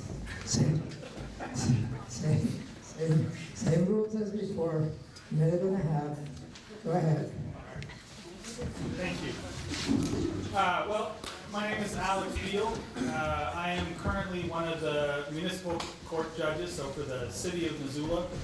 In addition to that, I'm an attorney in practice here in the city of Missoula, and for years I've had a practice down to Bitterroot in Hamilton as well. I live in Lolo with my wife and my 2 children, 2 boys. I've lived in Missoula County for my entire adult life. Came out here for college, met a girl. You know how it goes. Went to law school out here, and then since then I've worked as a prosecutor, criminal defense attorney. I do a lot of real estate work, estate planning as well. I sit on the school board there in Lolo. And as I said, I do serve, I have served for the past almost 2 years now as one of the municipal court judges in Missoula. I'm running for the office of Justice of the Peace, primarily for 3 reasons. What I'd like to do is bring accountability, efficiency, and fairness to that race. When we talk about, I guess is it all right if I roll over my introductory time? Can I roll over my introductory time? So I'll just tell you about accountability. That has 2 meanings. I think we always think about, well, you got to hold people accountable as a judge, and that's very true. The whole idea of laws is that we have the police who arrest people, hold them accountable for these things, and then courts have to do that too. If there's no consequence of doing things bad, it just all falls apart. But the other part of that that's just as important in my mind is for the court itself to be accountable to you. Okay, let me ask you a question, and maybe this betrays ignorance on my part. What's the difference between a municipal court judge and a justice of the peace? Fair enough. So a municipal court judge is a judge that hears misdemeanor cases just in the city limits of Missoula. Justice of the peace is a judge that hears misdemeanor cases for the whole county, as well as does initial appearances on felonies and handles smaller civil matters. So if you've got a landlord-tenant issue, if you've got somebody did some work for you and, you did some work for somebody and they didn't pay you, or vice versa, and it's, under $13,000, that's where you bring those cases. So then there's district court judges in the county. They handle the felony cases and the bigger civil matters. Okay. Questions? Yes. What's your other 2 issues that you want to bring forward? I would say you're a plant, but thank you. Very nice, Jim. Efficiency and fairness. And in terms of efficiency, we always say that the justices of the peace, justice court is the people's court, right? It's the smaller cases, it's the smaller in dollar value, not in importance. And in most of those cases, people are there and they don't have an attorney representing them. And too often, judges get fixated on process, on, oh, you gotta fill out this form, and you gotta fill it out in triplicate, and all the rest of it. You know, if somebody put in a fence and you paid them for it, and it was a bad job, and you're suing them for your $1,000 back, write it down, bring it into court, they'll send something in too, we'll hear it, we'll deal with it. It doesn't need to be overly formal. And that was one of them. Anybody want to hear about the third?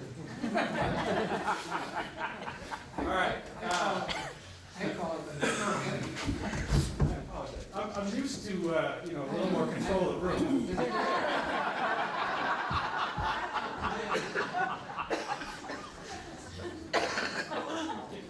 Can I answer that one and then? So they both wanted the same thing. They wanted to hear whatever the third thing. So the third one is about fairness, and so part of that is about civil cases and making sure that you're not putting too many barriers in front of people, making sure that the justice system is open to them so that it can be fair. But then the second part is making sure that in those criminal cases, when you're applying a consequence for someone, that there is a consequence that's real and certain, but that they can actually do. Too often for years, courts, they just impose a fine, nobody pays it, they send it off to collections, nobody cares, and that doesn't do anything. That's a bad way to handle things. So in municipal court, I've taken some steps to make sure that we have a more robust community service program. So if you can't pay those fines, you're going to do something, and we're going to get a benefit. Mr. Beal, there are two Justice of the Peace races that are both up this fall. You're running against Justice of the Peace Ray Anderson. Why are you in that race and not in the Landy Holloway race? Well, I'm here to talk about, you know, my skills as a judge and what I have to bring there. I'll tell you that I have worked with Judge Holloway in the past. I continue to do so. I have tried to sort of build a bridge across that short little block between the city and the county courthouse to encourage cooperation between those places, to make sure that those courts are working together to have similar procedures. And I've found that I've been very successful in doing that with Judge Holloway. I'll ask another one. How would you be different from Maria on the bench? He shows up.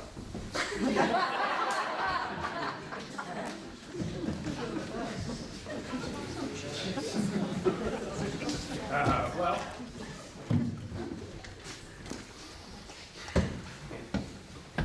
you ever do a job and you sit there one day and it just sort of occurs to you, I'm actually kind of good at this. And this sounds really awful and arrogant to say, and I hate to do it, but I had one of those moments a few years ago sitting up there as a judge, and I realized, you know, I'm better at this than I was as a lawyer. I thought I was all right as a lawyer, but I'm actually pretty good as a judge. Part of it is just people come in front of you and their problem is very important to them. Now, it may be a speeding ticket, and it's going to be $85 either way, but they got a story to tell about that. And it's important to hear that story and to listen to it, and to make sure that they understand that you care about that process, because that's part of how people believe in the government.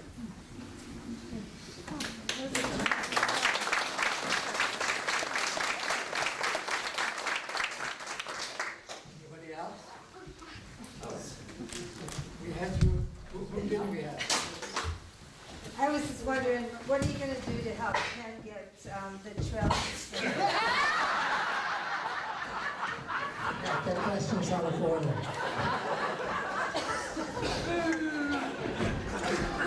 I didn't dare. Does anybody have a question who hasn't asked the question? All right. What? Did you have a question, Nathan? Do you have any ideas to make justice court more accessible in rural parts of the county like Cedar Lake? Sure. You know, I know that there has been some requests, some talk in the past of having a sort of occasional day out in Sealy Lake for court. And I love the idea of it, but the problem is the financial one. Unfortunately, it's not, you know, the old judge on horseback anymore. Now you got to bring a clerk, you got to bring a prosecutor, you probably got to bring a defense attorney out with you, and this road show becomes kind of untenable. But I'll tell you what I would be very interested in doing is we have all these video, Skype, link-ups with things. We've got those right there in the courtroom.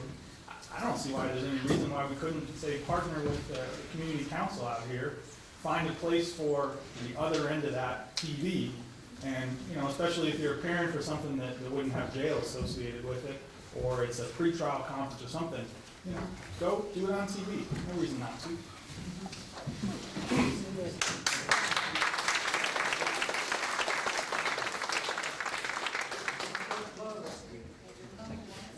Well, thank you all for sticking around for this. Thank you for giving us the opportunity to be here. I realize that the Justice of the Peace isn't the most exciting race all the time.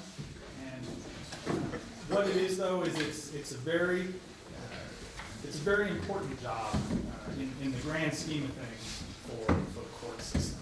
And I think it's important to have someone who's interested in that job, who's interested in the people who come before the court, and is interested in doing it and showing up to those things. So, thank you very much.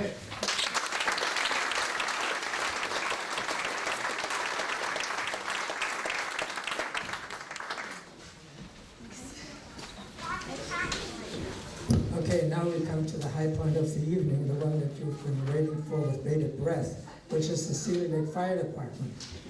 So we're going to set that up, and all of you candidates come up to the front, please.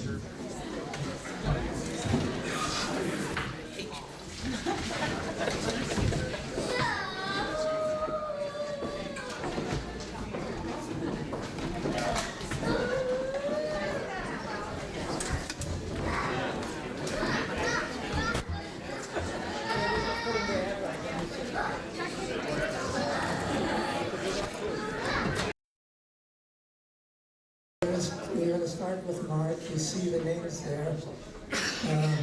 Connie is represented by a surrogate to introduce herself when the turn comes. So we'll start with unfortunately, I don't know all of you, so Mark, you go. I'm on, For those of you who don't know me, my name is Mark Hughes. I'm running for the fire board presently. Just to give you a little bit of background history, I've lived here since 2011 with my wife. I have 30 plus years experience in firefighting. I'm a 5-year veteran of the United States Coast Guard. I helped design and write the ICS system that's in place as the fire department uses today. I'd like to take and use those assets to help steer and guide the fire department through the board. I think that I have some ideas that could literally change the way that they perform. And I'm looking for transparency. And I'd like to, like I said, I'd like to experience and share my skills and dedicate my time and skills to helping the Seeley Lake Fire Department and the Board of Trustees.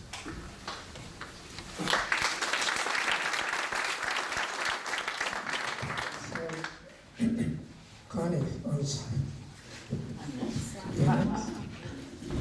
Okay, Connie had to be out of town tonight, and so I agreed that I would read her letter, which was 5 minutes long, and so I'm going to have to do something about that, which I don't know. But anyway, she and her husband have been native Montana, born and raised in Kalispell, and they've lived in Seeley Lake since 1991. It has, that's when they purchased plots. She started in the Fire District Board as of 2016, and she says, I am honored to serve as in this capacity and hope to continue to do so. I came to you with no personal agenda. I simply wish to serve my community in the district. I bring many years of experience, not only as a Seeley Lake resident familiar with the issues that are important to you, but experience in the field of emergency services with this department. I want only the best for Seeley Lake and the fire district. I hope you feel that what I have to bring to the Fire District Board is worthy of your vote. I consider it an honor and a privilege to serve and represent each citizen of Seeley Lake in this capacity. Thank you. Connie Clark.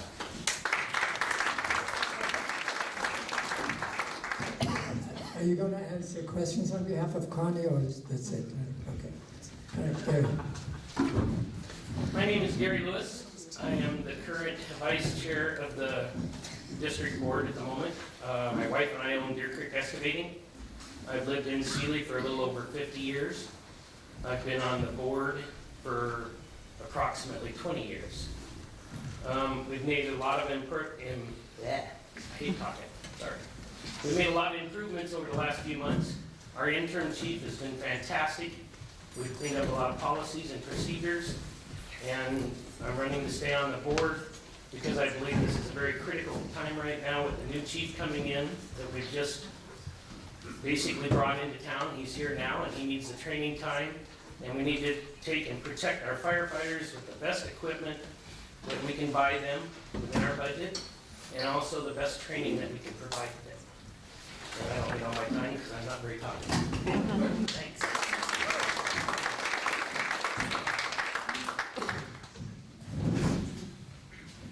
Bear with me, I do have cold.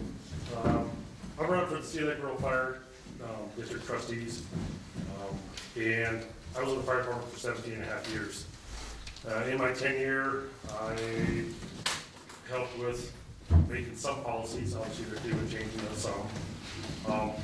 But my goal as a trustee is to work on transparency for the district, not only to the members or to the community, but also be proactive, because doing it for 17 and a half years, also owning my own fire business, I know what it takes to protect homes, both structured and wildland.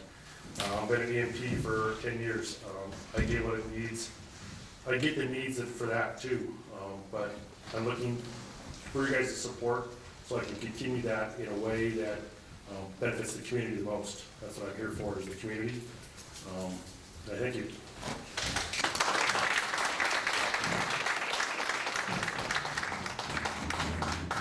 Hi, my name is Alyssa McLean. I also wrote a Connie-style really long statement, so I'm going to try and shorten it for you. Every department experiences highs and lows, usually not so polarizing as the ones our department is facing now. I do have to say, I have recently been given the opportunity to go and sit in on a class at the fire department, and I was very impressed both by the camaraderie there and the skill of the instructor who is interim Chief Greer. He's a great teacher. I learned more in 4 hours than I ever did in high school. And I appreciate these people because I personally experienced my first rollover car accident last winter, and I was taken care of in a very compassionate, very sweet way by the lady who was in the ambulance with me on the way to the hospital. I've also noticed a few other things. The conduct of our board has been slightly questionable, and I want to approach that in an objective and in a graceful and in a professional way. I want to get involved because it is messy. I want to get involved in this board because things are hard right now. I want to get involved in this board because I have a passion for people, and I was raised to love people and to respect the ones that I disagree with, and that's what I am wanting to bring to this board. I also have a passion for research. I have background in finance. I have background in management. And I just really want to serve my community because I don't have the skills to be an EMT. I don't quite have the stomach for it. But I do have the mind and the heart for this fire department, this community I'm absolutely in love with. And I want in this board seat. I want in.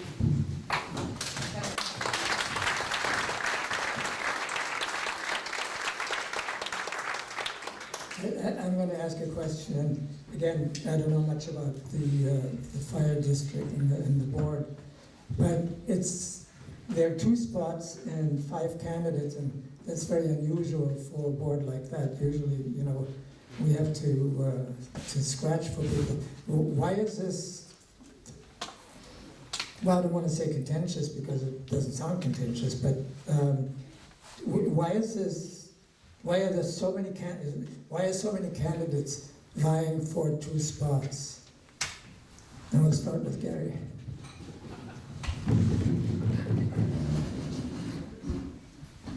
I would say there are so many candidates running for these spots because there's been so much turnover and turmoil in the last few months that has caused hard feelings on some sides. You're right, normally there isn't, we can't even find people to run for these positions. So it is amazing that we have enough, or so many candidates, and that they're so qualified. But, I don't know, without getting into other things, how I can answer that any better.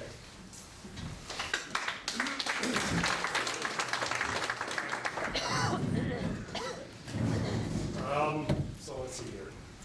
So at the time when I decided to run for the board, I only saw a few names. I'm like, you know what, I'm no longer part of the department.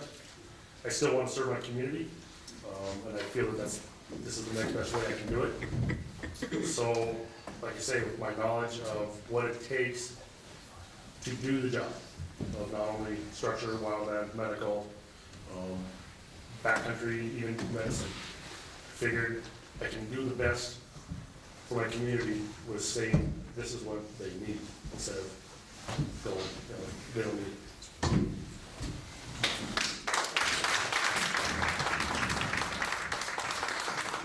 In the last year, the fire department, according to its roster online, has lost 50% of its officers who are very qualified and 15% of its volunteers. With our population, we can't afford that right now. And I'm not saying that the board is doing things wrong, but I'm saying that I can help. I can help right the ship, and I want to help right the ship. I appreciate all the work that the incumbents and the interim emergency chief, and I appreciate all of the volunteers. I refuse to disparage them, but things are wrong, definitely, and I believe I can help.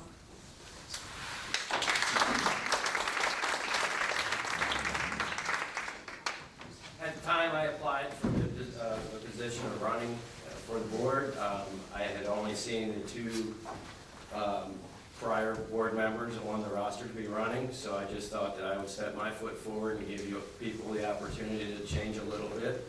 If you're happy with the board and the way it's running, that's great. I'm just out here to give you the opportunity to step up and change things.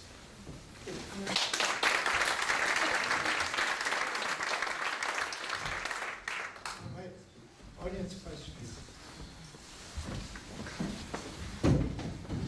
No? I do. Oh, I'm sorry. Thank you, Sean and Mark, for all the service you guys have done for our community and the time that you put in. I believe that the fire department carries a huge responsibility of public trust. We go into people's homes and businesses during the most vulnerable and traumatic moments in their lives. That said, Sean and Mark, I believe both of you have been terminated from the fire district.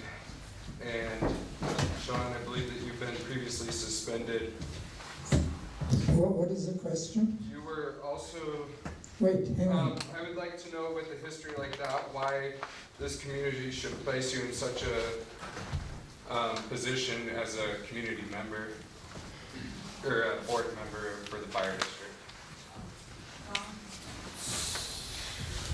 Well, for starters, I was not terminated from the fire district. I had resigned my position, and I am currently still a member of Potomac Volunteer Fire Department. So I don't know where you're coming up with I was terminated.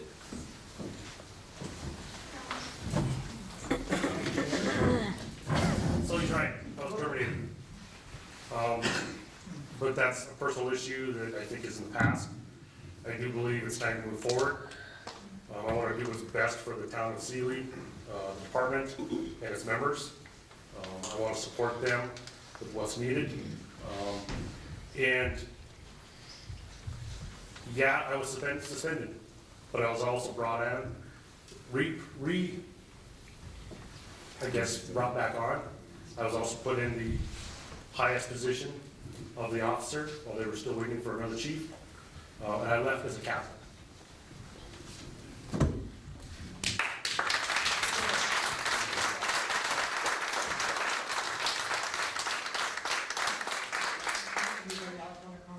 I'd love to speak to that.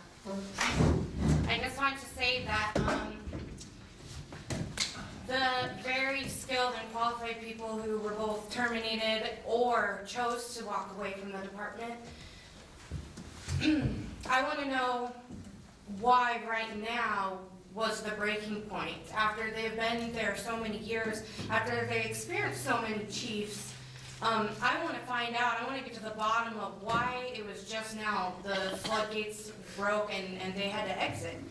And I believe that these very skilled and qualified people still love this community despite the politics or the drama that went on in the department. And I don't think that should discredit any other candidate.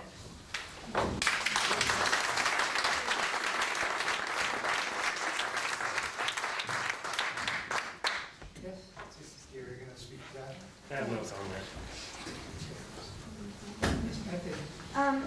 With all of the, people that are no longer there, I mean, are we in danger as a community of not having qualified people to fight a fire or to respond to an emergency right now? I mean, should we be concerned as, just citizens of Sealy? No. We actually have more volunteers coming in right now than we have in a long time. Like I said, I believe we have one of the best operated volunteer groups in Montana. Definitely in Missoula County. I think we're very blessed to have them up here. I think our people get excellent training and a lot of it. And I think we have a lot of qualified people coming in and moving up into positions. So I don't think there's a concern with Sealy right now. And I think our new chief, he's gonna need time to get in. And I'm out of it, sorry. I don't see you there. I believe no, they're not. They're doing the best they can, but they have a lot of people, and I commend the people that are still there. I work with a lot of them, some of the new ones don't know who they are. From what I'm gathering, they probably bring a lot to the table, and that's great. And the ones that are there, I want to help them, succeed with bringing, like I said, I know there's a lot of stuff I know. I can say, hey, to the next chief, this is some of the training I took. Would that benefit you or not? It's not my job to tell him how to do his job. It's my job to make sure he has what he needs.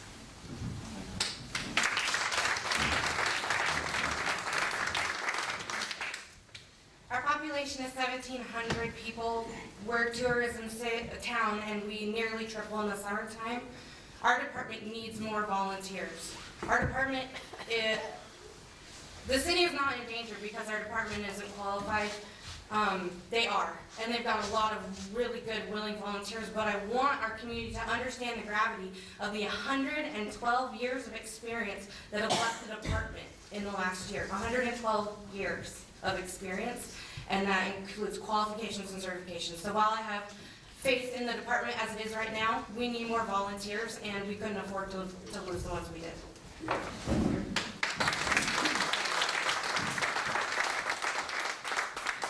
I can't say that I fear that the community is in any danger of any sorts.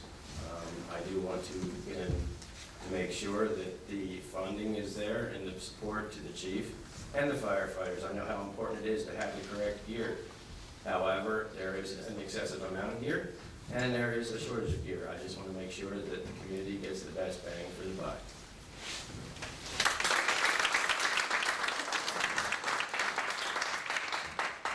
Questions? We'll let Nathan go first. Do you feel it would be valuable for the district to pursue paid responders beyond the chief and administrator? Why or why not?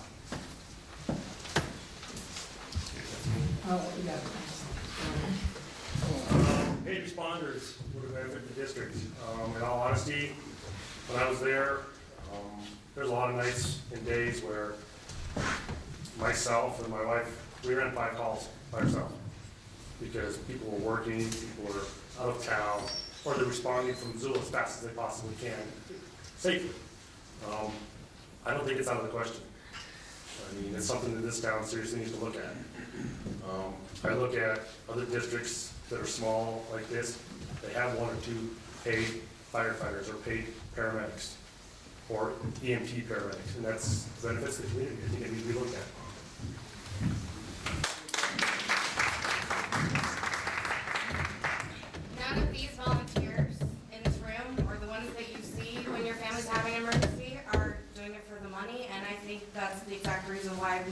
as a board work towards paying our volunteers. These people care about us so fiercely, and they don't even know all of our needs. And they deserve the paycheck, they deserve the respect and the high honor. And with my background in finance, I'd love to get into the board and see how we can start planning to work towards that.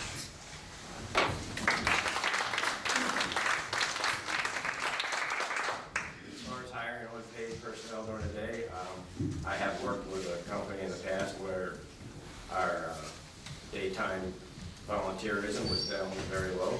So as a volunteer company, we chose to hire 2 paid paramedics, and it worked out beautiful during the day. And I think with a little bit of restructuring of the personnel that we have, and maybe some retraining that could be done in a very reasonable cost. But yes, I think it would benefit maybe to have a couple of paid people who aren't working hours, cover their shifts when everybody has the valuable jobs out there, and not losing over running out on the clock.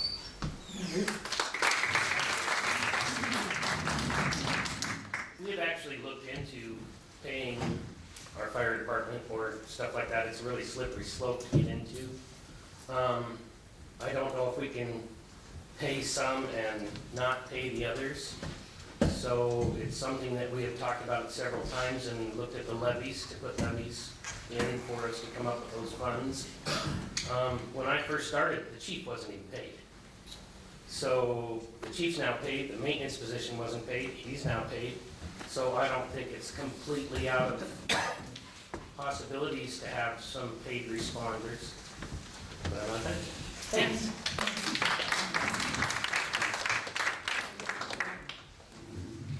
So I recently attended a fire board meeting, interested in the subdivision that was going in, and it came out in that meeting that some number of our volunteers had recently been terminated.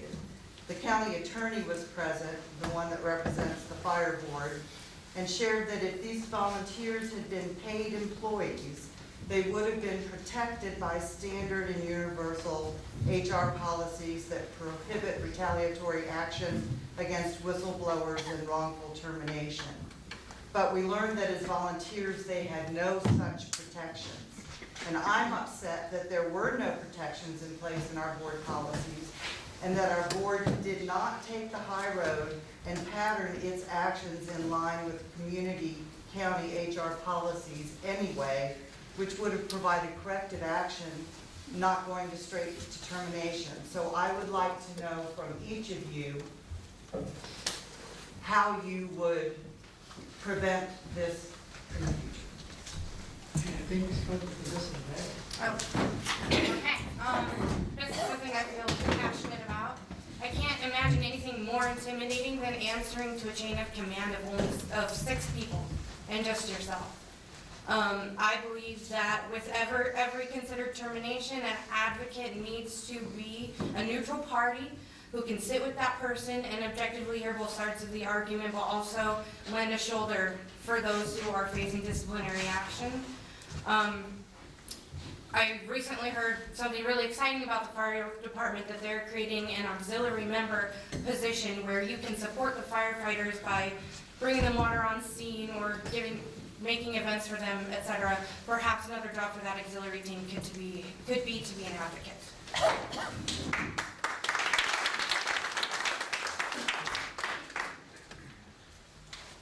Being a business owner, and anybody in their right mind that has an employee for 17 years and decides to just up and terminate them without justification, now, and maybe even with justification, you usually just don't fire somebody unless they blatantly are out of line.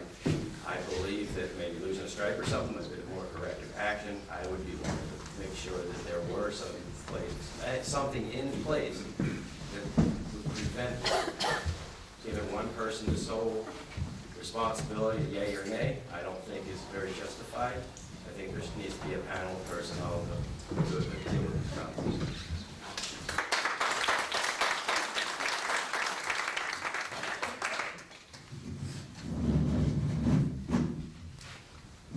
Actually, we have policies and procedures, and all those policies and procedures were gone through. And as to how they happened, I guess I was told to have no comment on that also.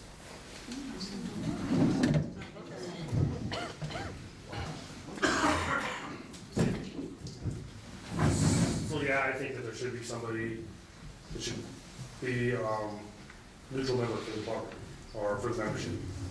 Because it's a slippery, it's a fine line.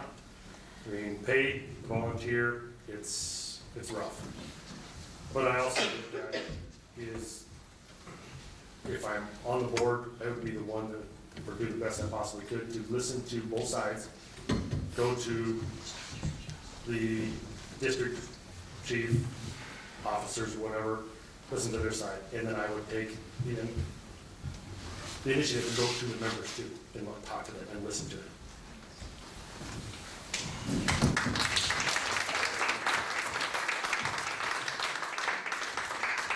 We're nearing the end, so we have time for one more question, if there is one. Can I ask Mr. Lewis, who advised him to say no comment? You can ask anything you want, it's an open forum. No comment.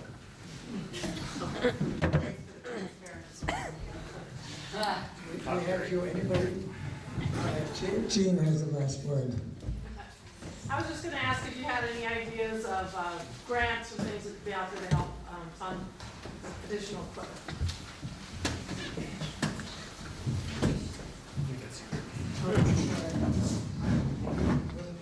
I don't know which run we're in now. Yes, we do. We have, our intern chief has been working on writing grants. We've actually received a grant. We have, when we did our chief interviews, grant writing was one of the serious things that we were looking for. And there are always grants out there if you know how to write them, and if you've got somebody that can write them. So it's a big deal. I mean, that's how we get most of our stuff. That's how we got our ambulance. So, yeah, grants are very important, and we are working on them all the time. Good. Grants. I've been to grant school, along with my wife, been to grant school. Yeah, there's grants like you wouldn't believe, and I do everything I possibly could to help the new incoming chief either look or help write.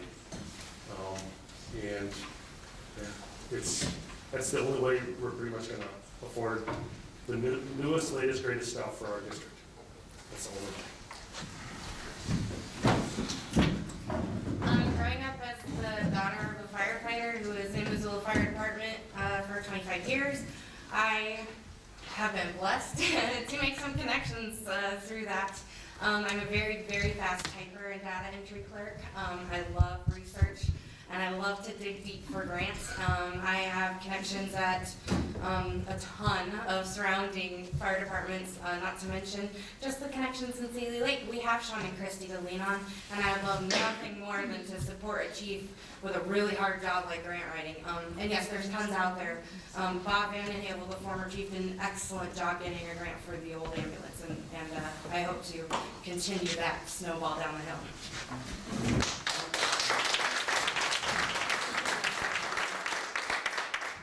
There are many grants out there available for fire departments. Most fire departments, that's the base income, they all run on grants for the most part. So yeah, as far as seeking new grants, I would like to make sure that that avenue is actively and very kept up to date with constant grant applications. Anything we can do to keep taxpayers from a levy from being put up. So, yeah, we definitely be part of our job. Scott, you have a question? Yeah. Okay, that would be the last final question. Speaking on discipline issues, we hire a chief to do that, as I understand, to handle all the operational aspects of the company. If somebody is so blatant and insubordinate, it won't communicate, what do you expect him to do, and how would you handle that?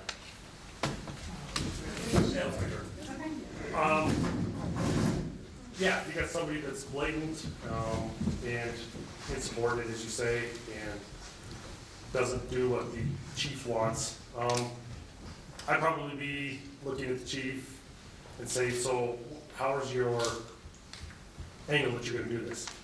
Because I look at it and I believe when, in the fire service, is the chief and his officers who discipline, not the chief and anybody else, whether they're a firefighter, a board member, or somebody from the company, or the community.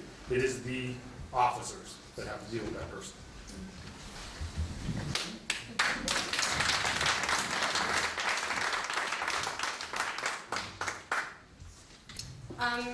The way I would deal with a blatant insubordination between an officer and a chief is with patience. This is a hard freaking industry. It's an emotional industry. There's gonna be upsets, there's gonna be brawls.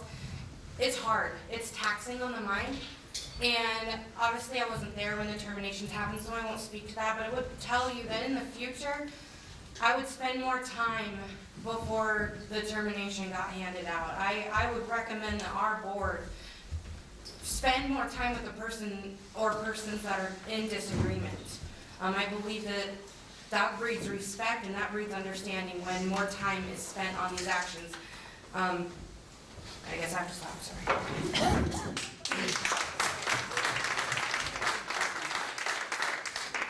Insubordination in a fire department can be determined in two different ways, and it all depends on the level of insubordination.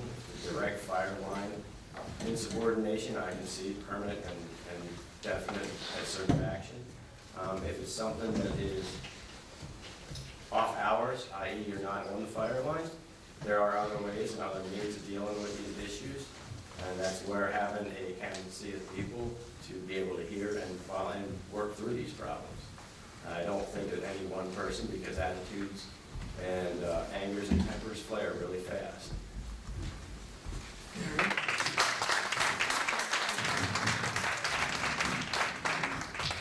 So first, I'd like to clarify chain of command. The board does not hand down discipline. So it's stuck on the fire chief's shoulder, and he has to determine what insubordination is going on and how it's handled. And that can be a very difficult job for the chief or the interim chief or whoever's in charge. I'm sure that they handle it with, they don't just go out and drop people. It's too important that we maintain our volunteers because they are volunteers. And there is conflict between our personnel, so sometimes it happens.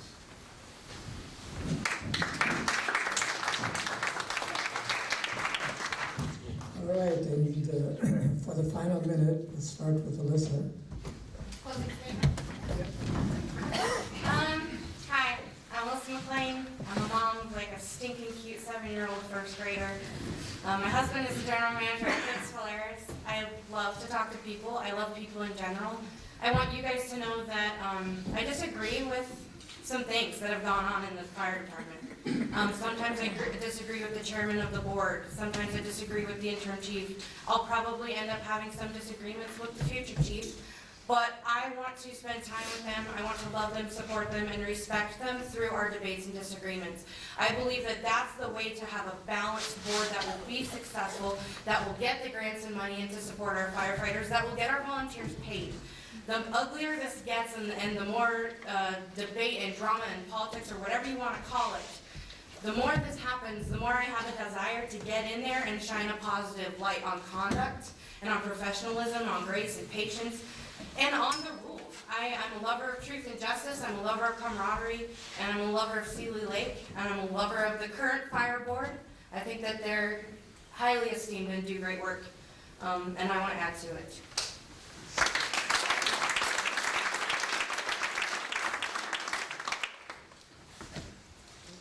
Again, my name is Mark Hughes.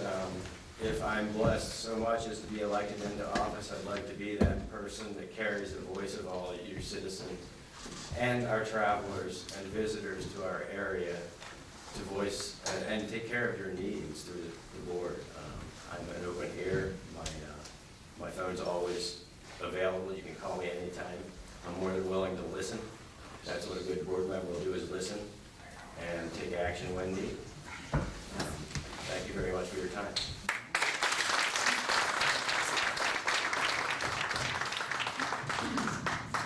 You can have my extra time too. Yeah, so, once again, I am the current vice administrator. or chairman of the fire board, district board. My main goal is to see that our volunteers are taken care of and are never in danger. And that means the most up-to-date equipment that we can buy and the best training we can give them and the support of this town. I think they do a fantastic job. They don't get thanked enough.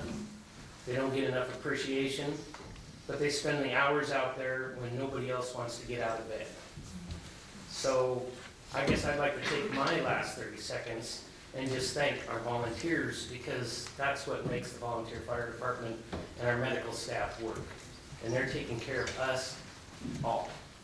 So thank you very much.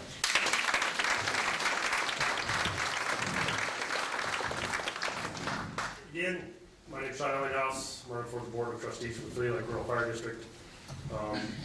Said I did it for 17 and a half years. My family did it for, God, I think my dad started the first ambulance service in Missoula. And then they worked for the current ambulance service up until the 90s. I now am currently been taken on as an active captain for East Missoula Fire. I'm helping him out as much as I possibly can. But I want to dedicate the same time and energy that I did when I was a member of the Sea Lake Rural Fire Department to being a board member. Because I know what it takes. I've gone into those burning buildings. I've stood in front of that fire that we just had this last summer. Multiple times. I helped design and implement the structure protection plan. And unfortunately, I was one of the people that got to say, yeah, we have to evacuate and this is where we're going to do it.